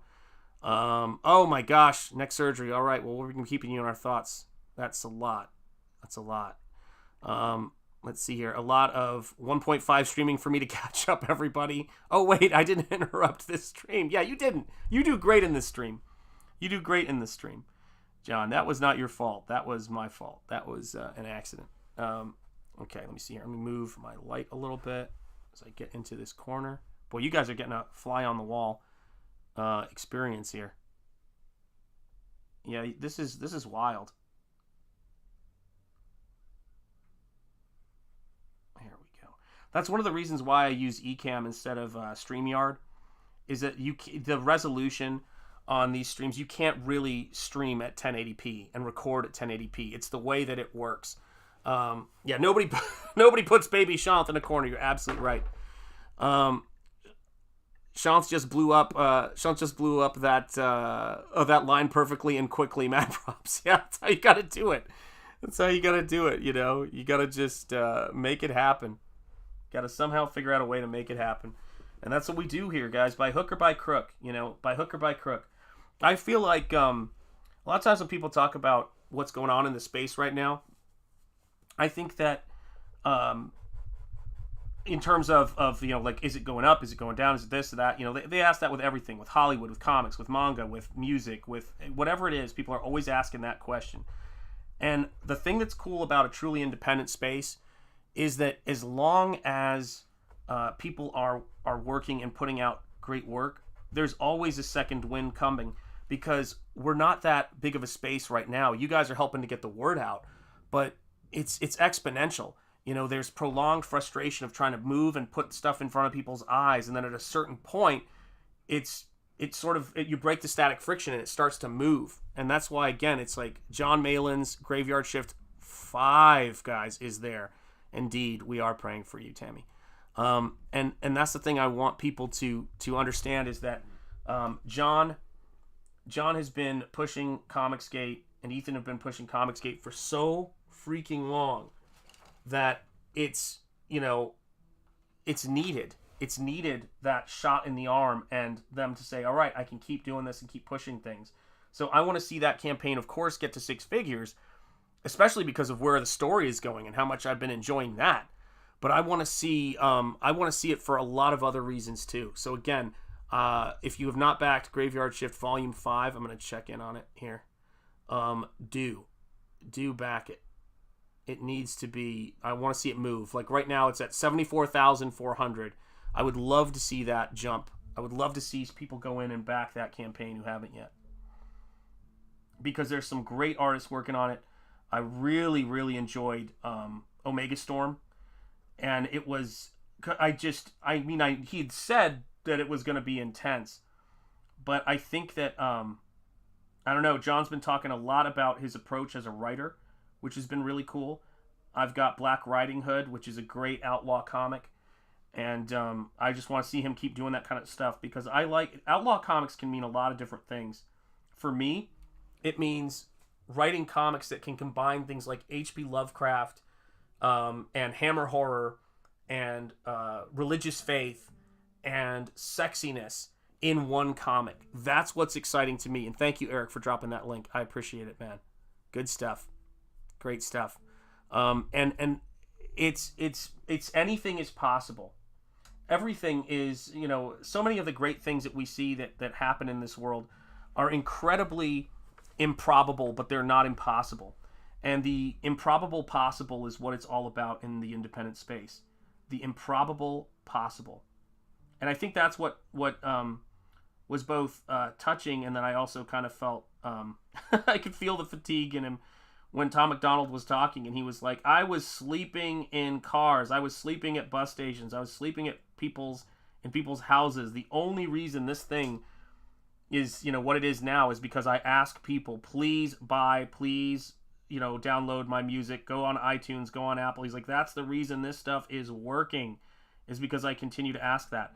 The reason why I am able to afford to buy brushes, why I'm able, you know, to convince my wife that, yes, this is going somewhere, even though she's the biggest believer out of anybody I've ever met, is because you guys show us all the time that you're with us and that you appreciate the work that we're doing and the sacrifices my family is making to try to make this work and to try to make stuff that is going to inspire people. That's what we got to do. Yeah, back it like you're mad at it. That's exactly right. That's how we do. That's how we do. And it pays, like, this is the crazy thing, right? The money that goes to that campaign, John sends out to the artists. He takes that money and he sends it to the artists. He thinks about, oh, I can do a new project now. He has been very, very smart with his money, but that is in terms of being cautious and not growing things too fast and all that stuff. But that is not to say that he doesn't dream big. And his biggest dreams, and I think a lot of cases with John, his biggest dreams, now John's going to see this and go, you have no idea what the hell you're talking about. One of the things I think that John is very important to John is to give people the shot that it was impossible for him to get when he was trying to break into comics for so long. The industry was done. There weren't jobs. It was collapsing. This would have probably been in the early 2000s or late 90s. He wants to give artists that shot. And it's harder to do than you think because you put a lot of faith and you risk your own money to do that. And he does it time and time and time and time again. So when you back Graveyard Shift, you're backing somebody and you're backing a creator and a story and artwork that it's really someone who's got an amazing artistic eye, vision, and a great idea for comic story. And he is trying to give opportunities to people, and that's incredible. You know, should I rejoin the chat or not rejoin the chat? Decisions. That's right. Damn, this insane wind. It is insane wind. Yeah. I wouldn't want to be out in the water. It is so windy right here now too. Yeah, I was hearing it howl outside of the window, man. Howl outside of the window. You know, and that's what it's all about. You know, that's it's like living. It's like I'm living in this Hammer horror Lovecraftian Universal Monsters kind of film set right now. So here's something fun I like to do when I'm working. Is it now that I've got a good amount of the blue in that space, what I'm going to do is start to mix in, or start to underglaze a little bit. I don't know what you call it. I don't ever think about the terms as much as I should. But to put in a little bit of warm, the complementary color to that blue, get in a little bit of orange in there. And by doing that, it's going to both make a little bit of olive happen in there, and then I can go back into the blue with a little bit of white and then really kind of make it do some cool stuff with the color right there. There we go. There we go. Yeah. Look at that. So fun. So fun to do stuff like that, you know? Just letting the paint kind of do what it's going to do in that space. There we go. Yeah. I mean, guys, this is what you guys are making happen. It's when there's not an active campaign, these channel memberships, these super chats, and thank you guys so much for them today, man. Seriously, I really appreciate it. They go to buying brushes. Like I'm out of new brushes right now, so I'm going to be buying some new brushes probably after this stream, and it's a lot easier to do, you know, knowing that that we've got that support coming in. Really, I do appreciate it. Let's get that lined up just a little bit. I mean, I can always clean up the lines. I just sometimes I'm a little bit a little bit fussy with it and try to make it, you know, clean. Because it helps me to understand the composition. It's not so much about being neat. It's optically easier to work when you understand where that rectangle is with the bleed space. And so, yeah, there's a lot of that going on.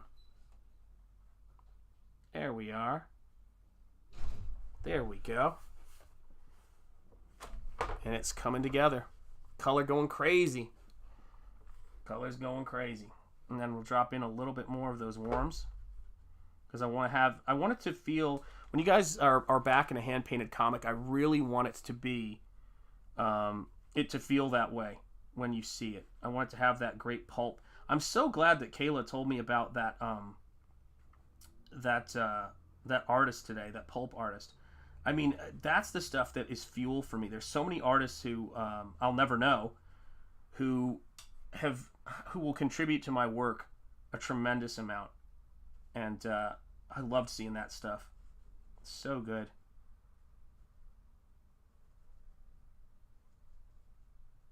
There we go. Look at that. Look what that starts to do, guys. Isn't that fun? Yeah. Love doing stuff like this.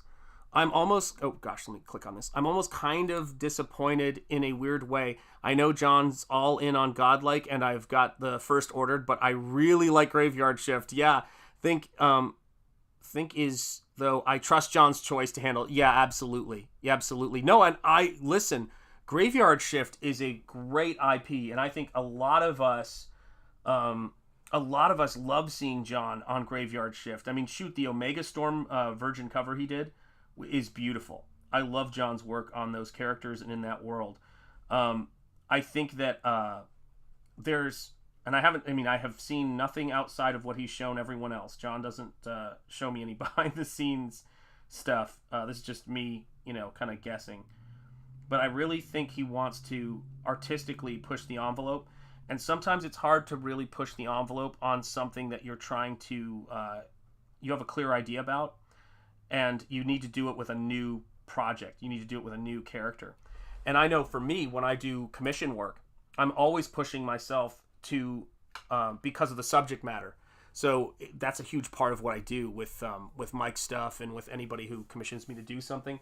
I wouldn't be doing with Nosfero what I'm doing with the Lucent painted death art. And the same thing is going to be true for Eric's Battle Brick Road, which the link for those are in the description. You know. Oh, Rocky heading out. Rocky, take care, brother. Where are you heading out? I missed you. I missed you heading out. How long ago did you head out? Where is it? Bye, Rocky. Yeah, where did he go? Rocky, man, how far back did I miss that? Rocky's like, I gotta head out 5 years ago. Oh, there it is. Oh, peace out. Take care, man. Yeah, absolutely. That's way back there. Way back there. Yeah, much love, Rock. Much love, Rockstar. Yeah. Oh, my gosh. You certainly made me... think about panel work. Yeah, first paint the layout loosely, inspire. Yes, absolutely. Yeah, that's how I work. That's how I work in terms of Photoshop. Yeah. You miss Gwendy's stream, or you were in the chat. Yeah, that's right. You guys are too funny, man. Oh, he left a long time ago. I know, I missed it. I feel bad, man. Like, he's like, I'm heading out. And I'm like, oh, where'd you go? Where'd you go?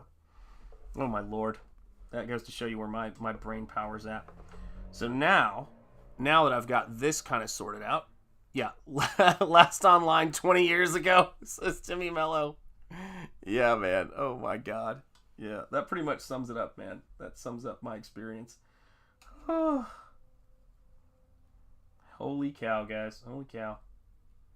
Let's see here. I'll rotate this around.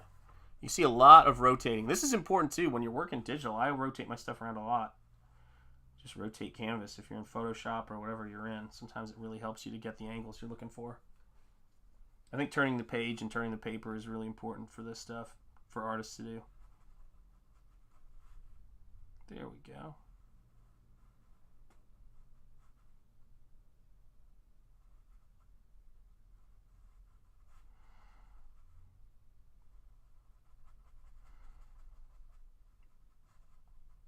And that's the kind of thing that's not great to do with a brush if you want to keep its point. But it's really important sometimes for if you want to make a good painting. So let me move this over here. We're going to go right up to the edge and bring this over.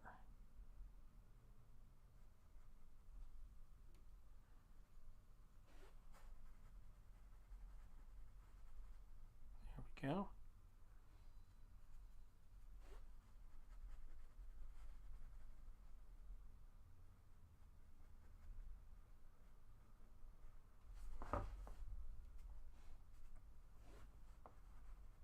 Yeah, I'm watching a lot of really interesting stuff lately. I was watching Townsend's. I've been watching Grim Life Collective, which is a really great channel, and just learning a lot of different stuff about history. I'm always having new ideas for a story I want to do, and you know, sometimes they're just completely different ideas and different concepts. But you know, Nosfero is where I'm at right now with everything that I want to do because there's so much, and I feel like it's important for painted comics to exist, and I think it's important for the subject matter that I'm tackling, particularly with Nosfero 2, Death Will Die. If you want to talk about giving nihilism no quarter and a relentlessly romantic, powerful, and positive comic about faith, and just the importance of good and the power of good, you're going to love that. In my last house, I had a framework on a music room wall that had 20 albums that I would rotate out for artwork changes every couple of weeks. Gave people an appreciation for album art. That is a fantastic idea, Mark's music obsession. And I bet it did. It probably made people feel passionate and excited about the stuff that you were doing, you know, and like coming into that space, it probably energized them. And I do a little bit of that with the stuff that's around me, you know, that you see around me right now. I try to move things around a little bit, try to put stuff around me that's going to make me excited about the work I'm doing and where all this stuff can go. And, you know, and it's weird, a lot of the stuff that I think I've talked about this on previous streams, but if the soul becomes dyed with the color of its thoughts, then one of the things that is definitely, you know, that case for me is I try to put artwork in there that's going to, you know, be good for me as an artist.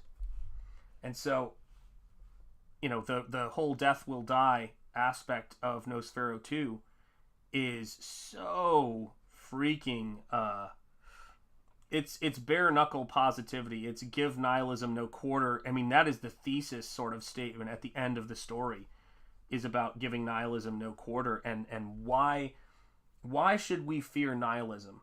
Why should we fear nihilism? Why should we fear the darkness? Again, I know this is said all the time, but it's great. When a single candle can destroy darkness.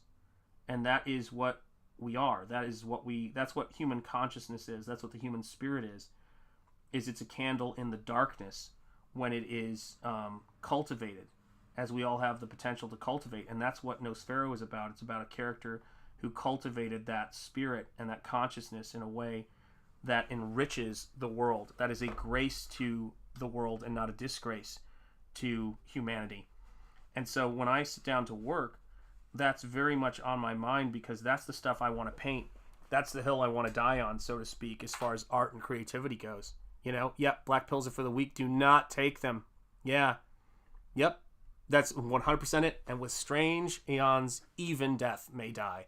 And that to me, it is a pain of death. Amen. That to me is what,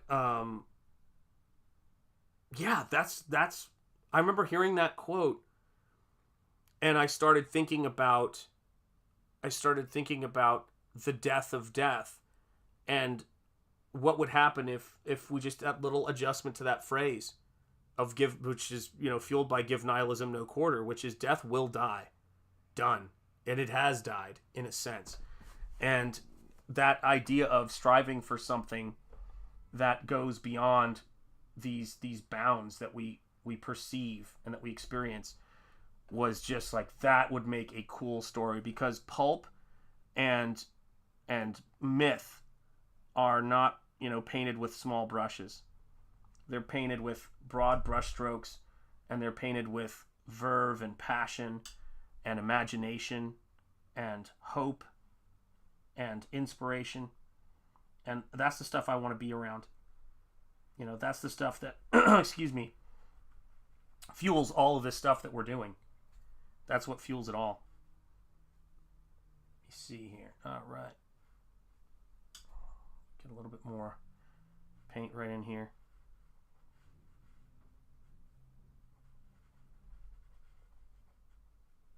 There we go.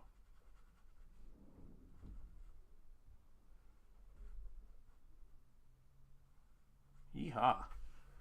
There we go. Now we're having fun. Now it's starting to feel like a hurricane of color and art.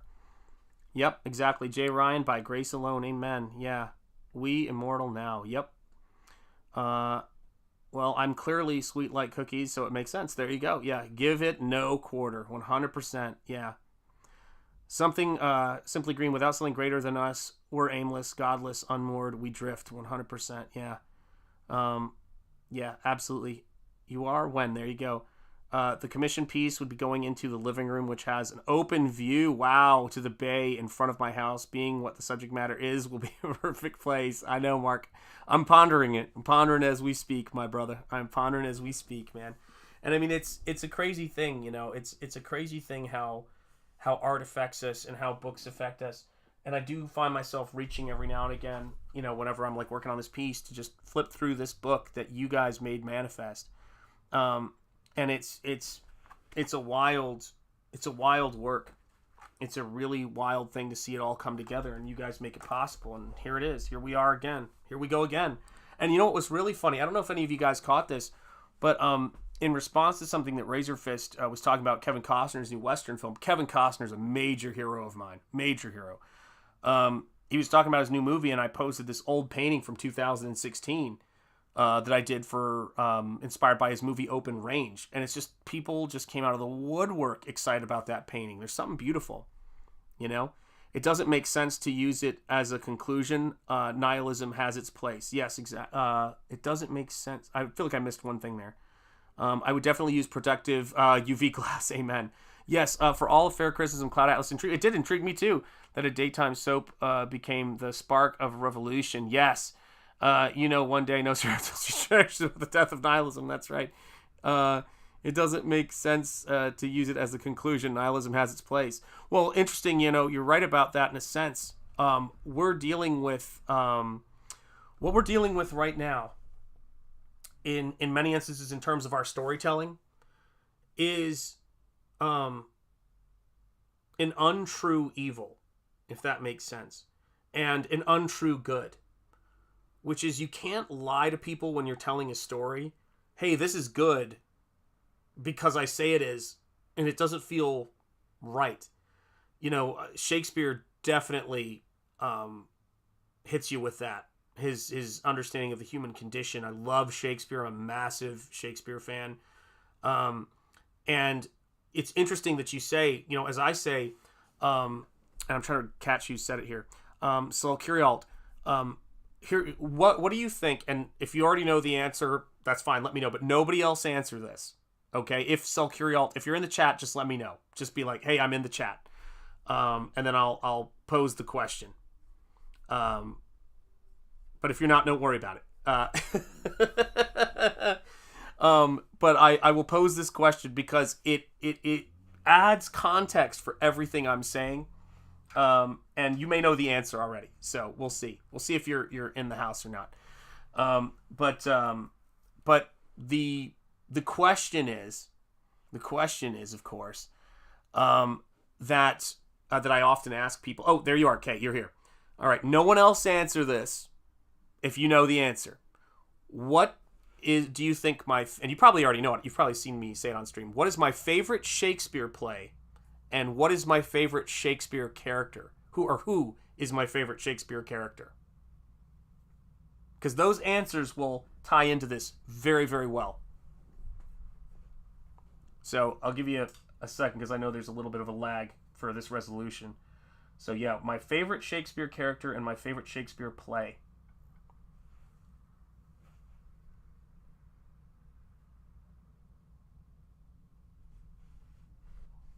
And like I said, you may already know this.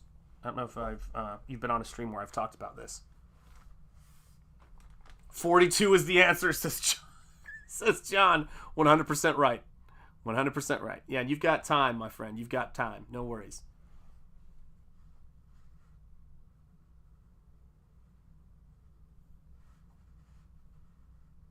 And any guess is cool because we're talking about Shakespeare. So I don't care. I don't care if it's wrong or not because I like them all. But what is my favorite? Okay, so, oh man, the Raven is one guess. Okay. He's like, I don't know. I don't know. All right, let's go. Shakespeare. William Shakespeare. What have I got? Favorite play, favorite character. There you go. All right, I'm going to give you one. Just say, if you tap out, just go, you said I don't know once, but just say, I don't know, and I'll give you the answer. I heard you mention, okay, wasn't paying attention before. No worries. So here you go, my friend. My favorite Shakespeare play is Macbeth. It's Macbeth.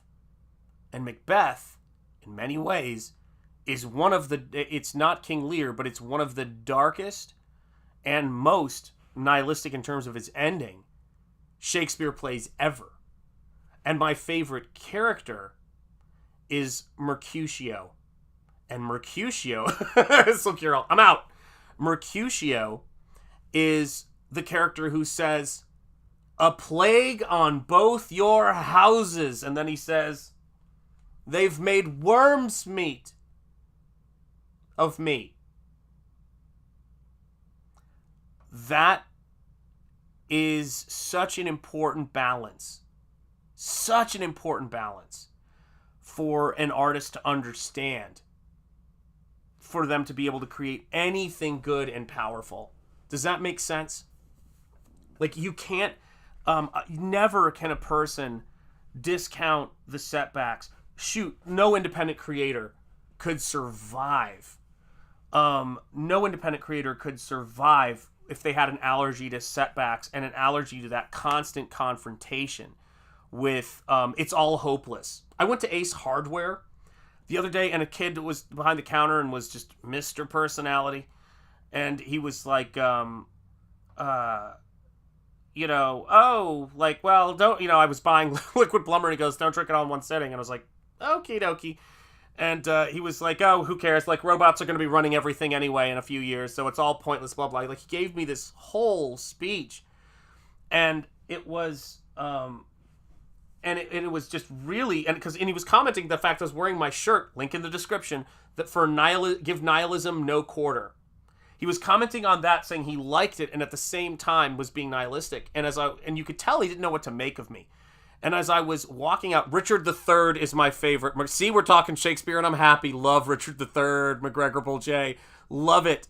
I think you have to show acts of good so the character is on display to relate to. Woke storytelling has just turned into bad people telling you they're doing good, so just accept it. Absolutely.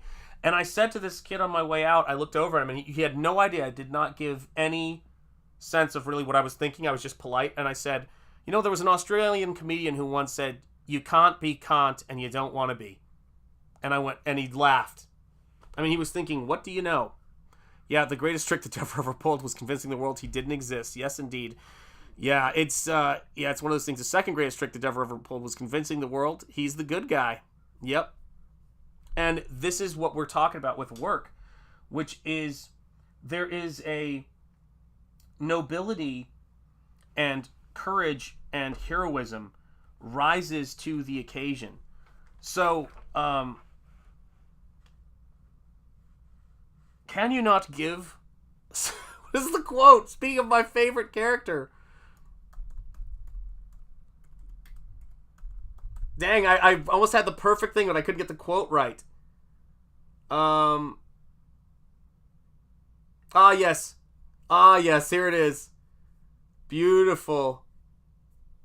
Beautiful. I love it. Crap, where is it? Could you not take some occasion without giving? That was immediately went into my brain, man. And yeah, it's like they will rise to the occasion. What is going to happen? You know, and you see this with all of the great characters. Alfred Hitchcock used to talk about the idea that and I forget who it was who originally came up with this, but that the way that you would punish a character for the quote, sin of banality was to put them on an adventure.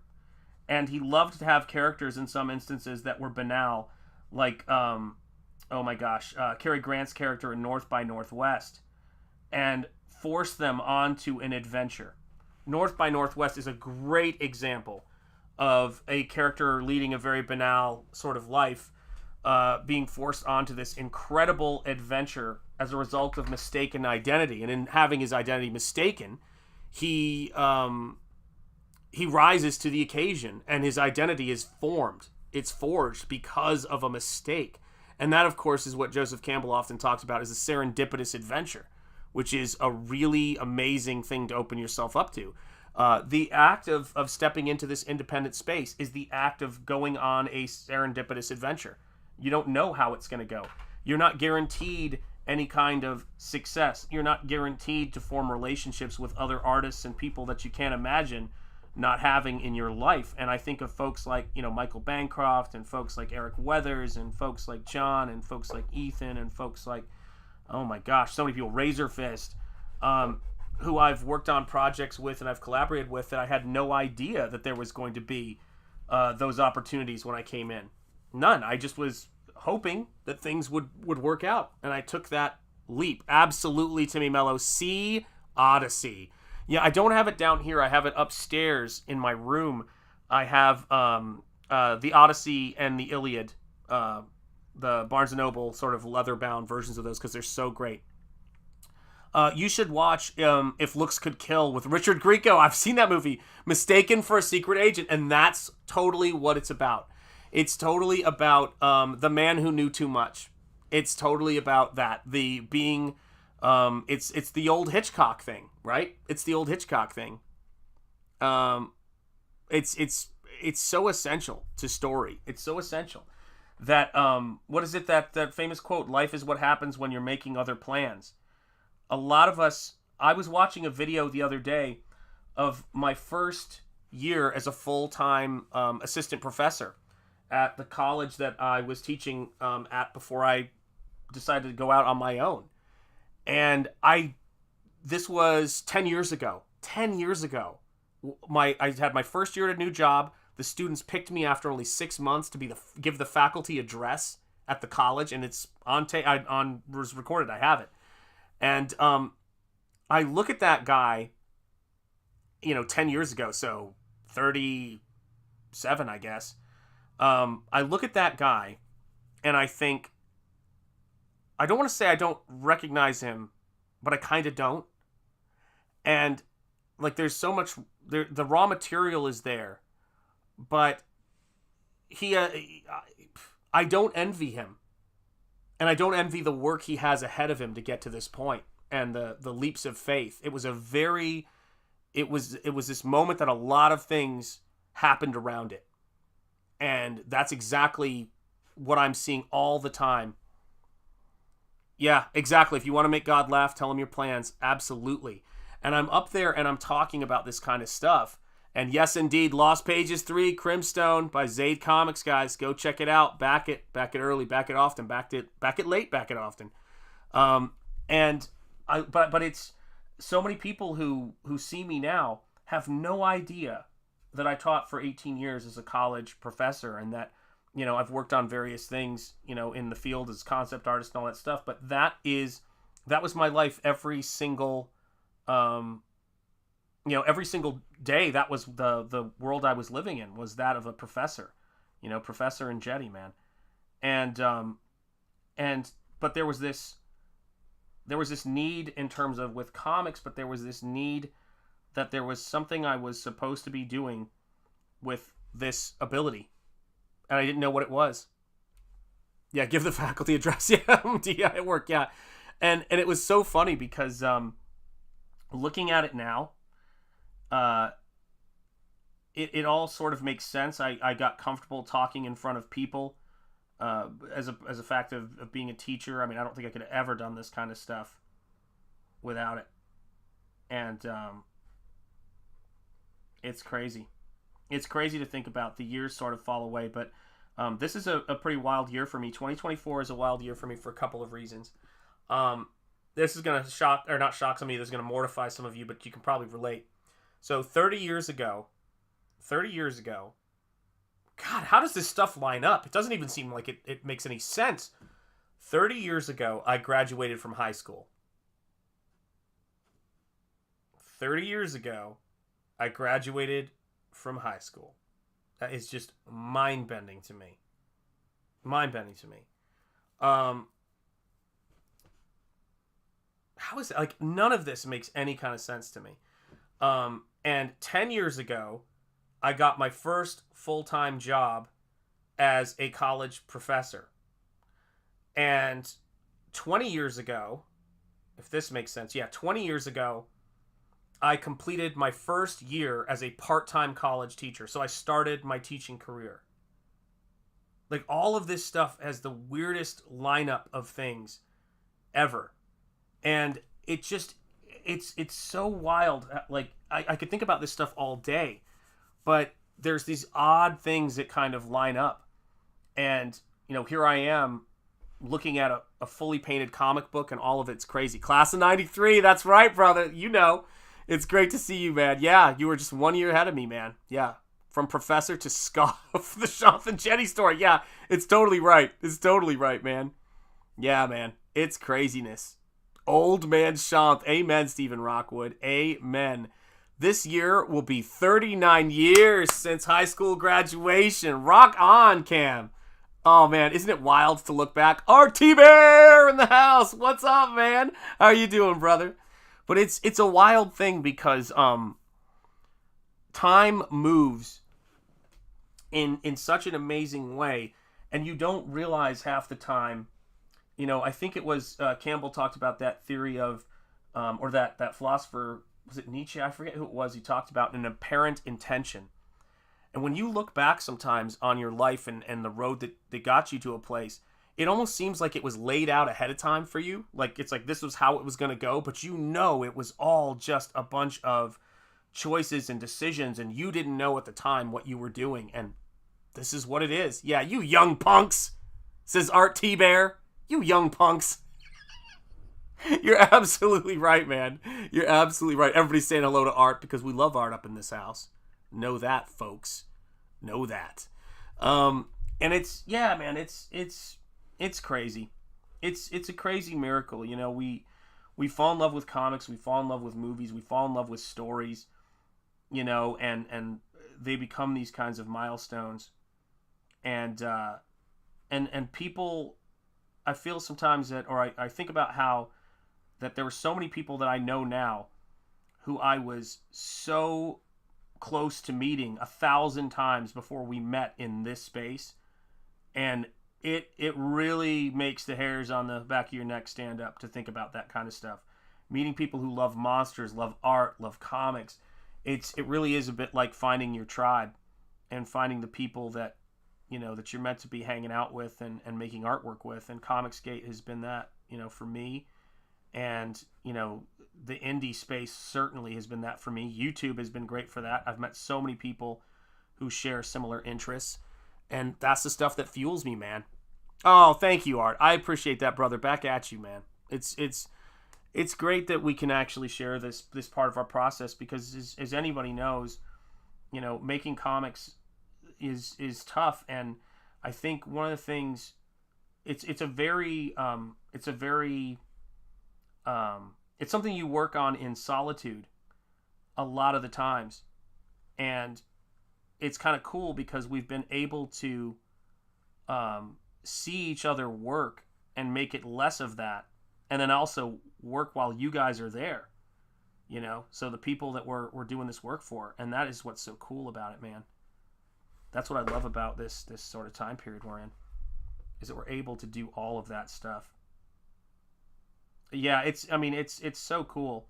I mean, fulfillment, all of that stuff that we're doing, it is a ton of work, but it is so much easier, and it's made easier when you get to kind of share it with people, and everybody gets to see, oh, okay, like you guys are grinding at work, you guys are doing everything you're doing, we're all doing what we're doing to kind of, provide and take care of our families. And that's why I thank you guys so much for the super chats and for the memberships, all that stuff, man. I will say it is so appreciated. I don't care if it looks uncool, man. It's just the way it is. Yeah, with CG, we're never alone, and it's so true, man. RT Bear, you're right. CG forever.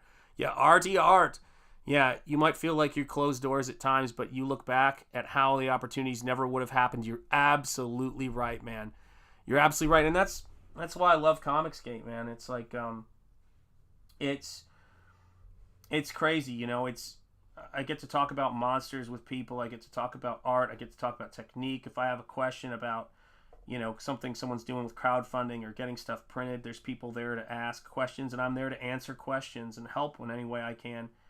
And, yeah, it's a blast. It really is a blast.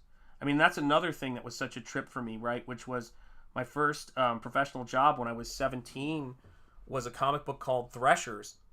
And Andy Smith did the cover on that comic.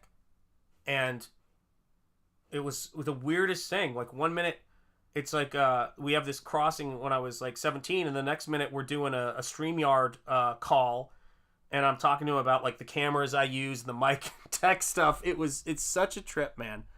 Past Master Dan, yeah, you guys make me feel normal. Past Master Dan, back at you, brother. Yeah, always wanted to make games, was feeling despondent with how the industry was going, base level. I just wanted to tell stories, and I ended up here, and now I'm writing a script. That is how it works. Yes, John E, 100%. Yeah, Jabez, I love that. Let me see here. Yeah, man. It's crazy stuff.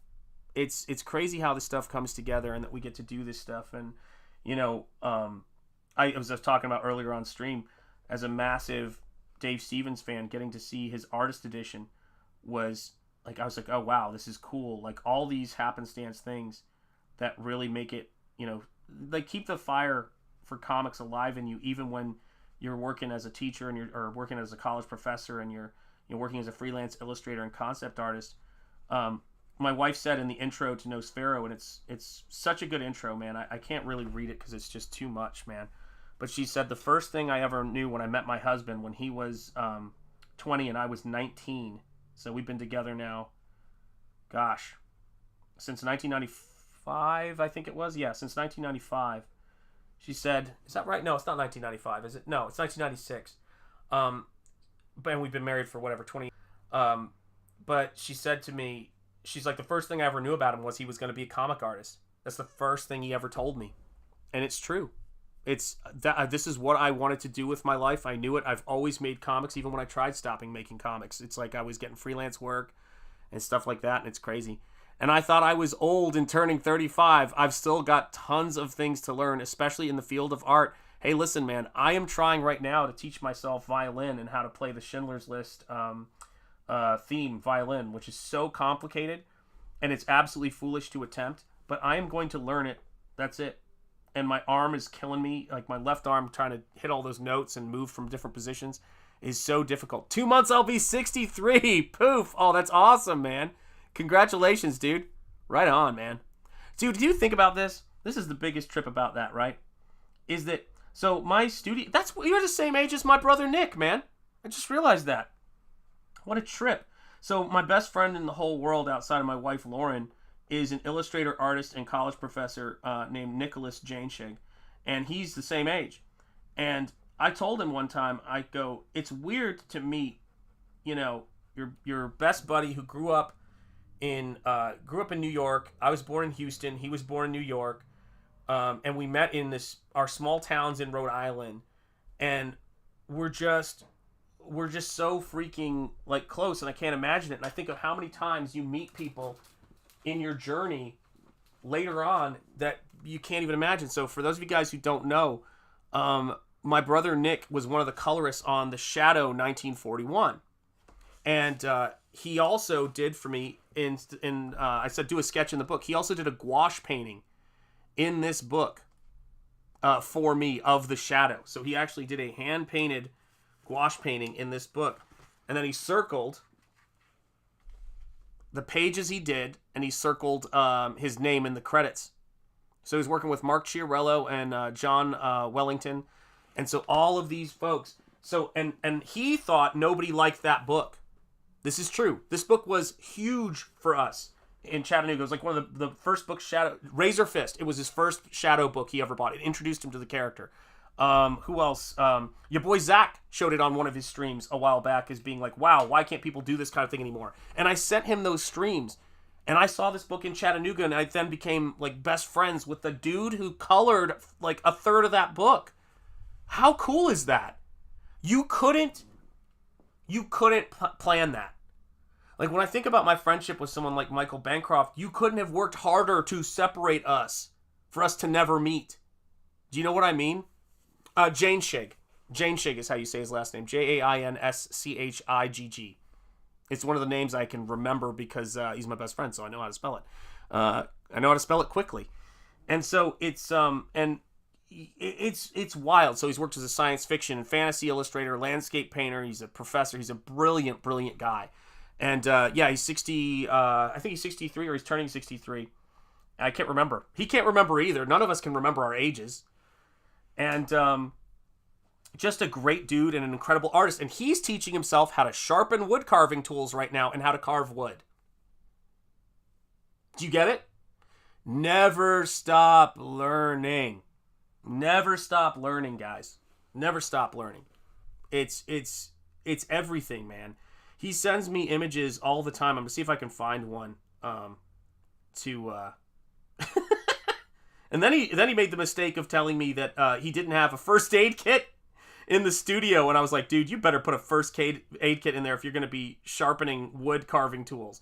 But he's learning this process. He's learning this skill, and I don't understand why someone would ever think, I'm done. I'm done learning. So this is he's practicing learning how to sculpt a wooden arm. So this is a hand with an arm. And look at how good he is, man. He's just started doing this. He knows how to play the accordion. He knows how to he teaches Unreal Engine and Maya and Blender. He also does egg tempera paintings, oil paintings, watercolor and gouache paintings. This dude is a legit genius. And that's right, man. That's right. It's what it is. So this is the thing. Do you want to be hanging out with people based on your manufacturing date alone? Or do you want to be hanging out with people based on shared interests and excellence? And for me, excellence is where it's at. Shared interests is where it's at. I never really think much about how old the people are around me. It's weird, and sometimes you're going to have a lot of friends who are about your age. I've got a lot of people around me who are about my age, but the people closest to me, outside of my wife, that's a wild, different group and range of people.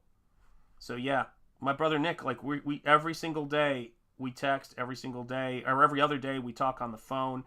It's like we're just always, sometimes he'll call me up when he's at the studio carving and I'm painting, and it's just us on the phone chilling. That's the stuff I love. And I'm learning how to play the violin right now, and he's learning how to sharpen tools, his own tools, and wood carve. It's like, just go, guys. Just like, we have so much we could be doing. Yeah, that's visionary skill and clarity right there. 100%. And I want to add to this. Yes, that's what it is. It's so what it is. And let me say this too. When he was, I think he was in his 40s, he was diagnosed with retinitis. And he started losing his vision from the outside in. He's relentless, man. He's worked hard to maintain his health and to take care of his eyes, and advancements are helping. But and he's doing great. But I can't overstate this, guys. I can't overstate this. It's so important to just give nihilism no quarter and keep working and keep pushing. That's what it's about. That's the stuff that's going to be fuel for your soul and inspire you. And that's the stuff that I feel required to bring to the table when I do what I do. You know, whether I'm painting here on YouTube, and thank you guys so much for all of your support during this stream, or I'm painting these comic books. I am giving it everything I have when I'm signing and packing comics, which I'm going to be doing. Every time you're not seeing me, that's what I'm doing. Time with the family, all of that stuff. Father, husband, the whole 9 yards. That's what you do. Brother-in-law, all of it. You got to make that stuff happen. You got to find the time. Got to find the time and just be driven by that stuff. And also find the time to laugh. And that's another thing we do here. Find the time to laugh and enjoy things, because it's all great, man. It's so funny, man. Some of the most insane situations where I just thought, how am I going to get through this, have sort of driven me by force into some of the most incredible situations. And that's one of the best things about experience, is that the more experience is what you get when you don't get what you were trying for, and the more experience you get, the braver you get, and the more sense your decisions and your risks make. So let's just keep rocking and rolling, guys. That's the goal, you know? There you go. I painted under a blazing sun in billboards. Surprised I'm not blind or near it. Amen. That is rough on the eyes. Yeah. Yeah, never underestimate morale. Absolutely right. Yeah. Okay, Smarty Pants. Spell Billy's last name now. Tucci. There it is. Bascom. Oh, there you go, Basco. Yeah, that's right. Yeah. Let's see here. Learning among the same age group causes cluster issues. Yeah, it's true. Retinitis pigmentosa. Yep, you know it. Yep. But more seriously, Renaissance is when the younger trainee learned. Yes. Yeah, you gotta have that. Yeah, that is the best thing. Hence the Ray-Bans. Amen, past Master Dan. All right, cats and kittens, let's wrap this thing up here.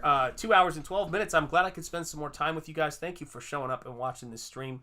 Make sure you hit like. Make sure you're subscribed if you haven't yet. Share the stream out anywhere you want. If you like paintings and a little bit of insanity, come on over here and check out these streams, because we're having a blast. We're making cool artwork. And if you like gothic horror, if you like all of this stuff, for heaven's sake, back Nosfero, back this channel. When the Second Chance campaign comes, we're going to make it happen. You know, and that's how we're going to get this stuff together. And that's how we're going to make it work. Okay, Absolute One Stormy Night by Unhinged Entertainment right there. Jason Bascom, there it is. Check it out, guys. People like saying child labor law is horrible because kids got hurt a lot, but I counter and argue that jobs are way more than jobs, that way safer, yes, nowadays compared to factory work back then. The youth must learn by experience. Yeah, and I think that that's something I noticed when I watch It's a Wonderful Life, that he had a job at the pharmacy working behind the counter. You're not sending him down to coal mine, and you learn about money. You know, hail chat indeed, past Master Dan. Was great, brother. Was great with you as well, Mark. Thanks for being here, brother. I appreciate it. Yeah, Auf Wiedersehen. Take care, everybody. And as I always like to say, man, and this is what it's about. You know, this is absolutely what it's about, guys. Stay gold. Speak easy. Keep the faith and peace, because that is what Shanth means. Love you guys. I will see you soon. Take care. Let's keep kicking ass, and let's have a great time.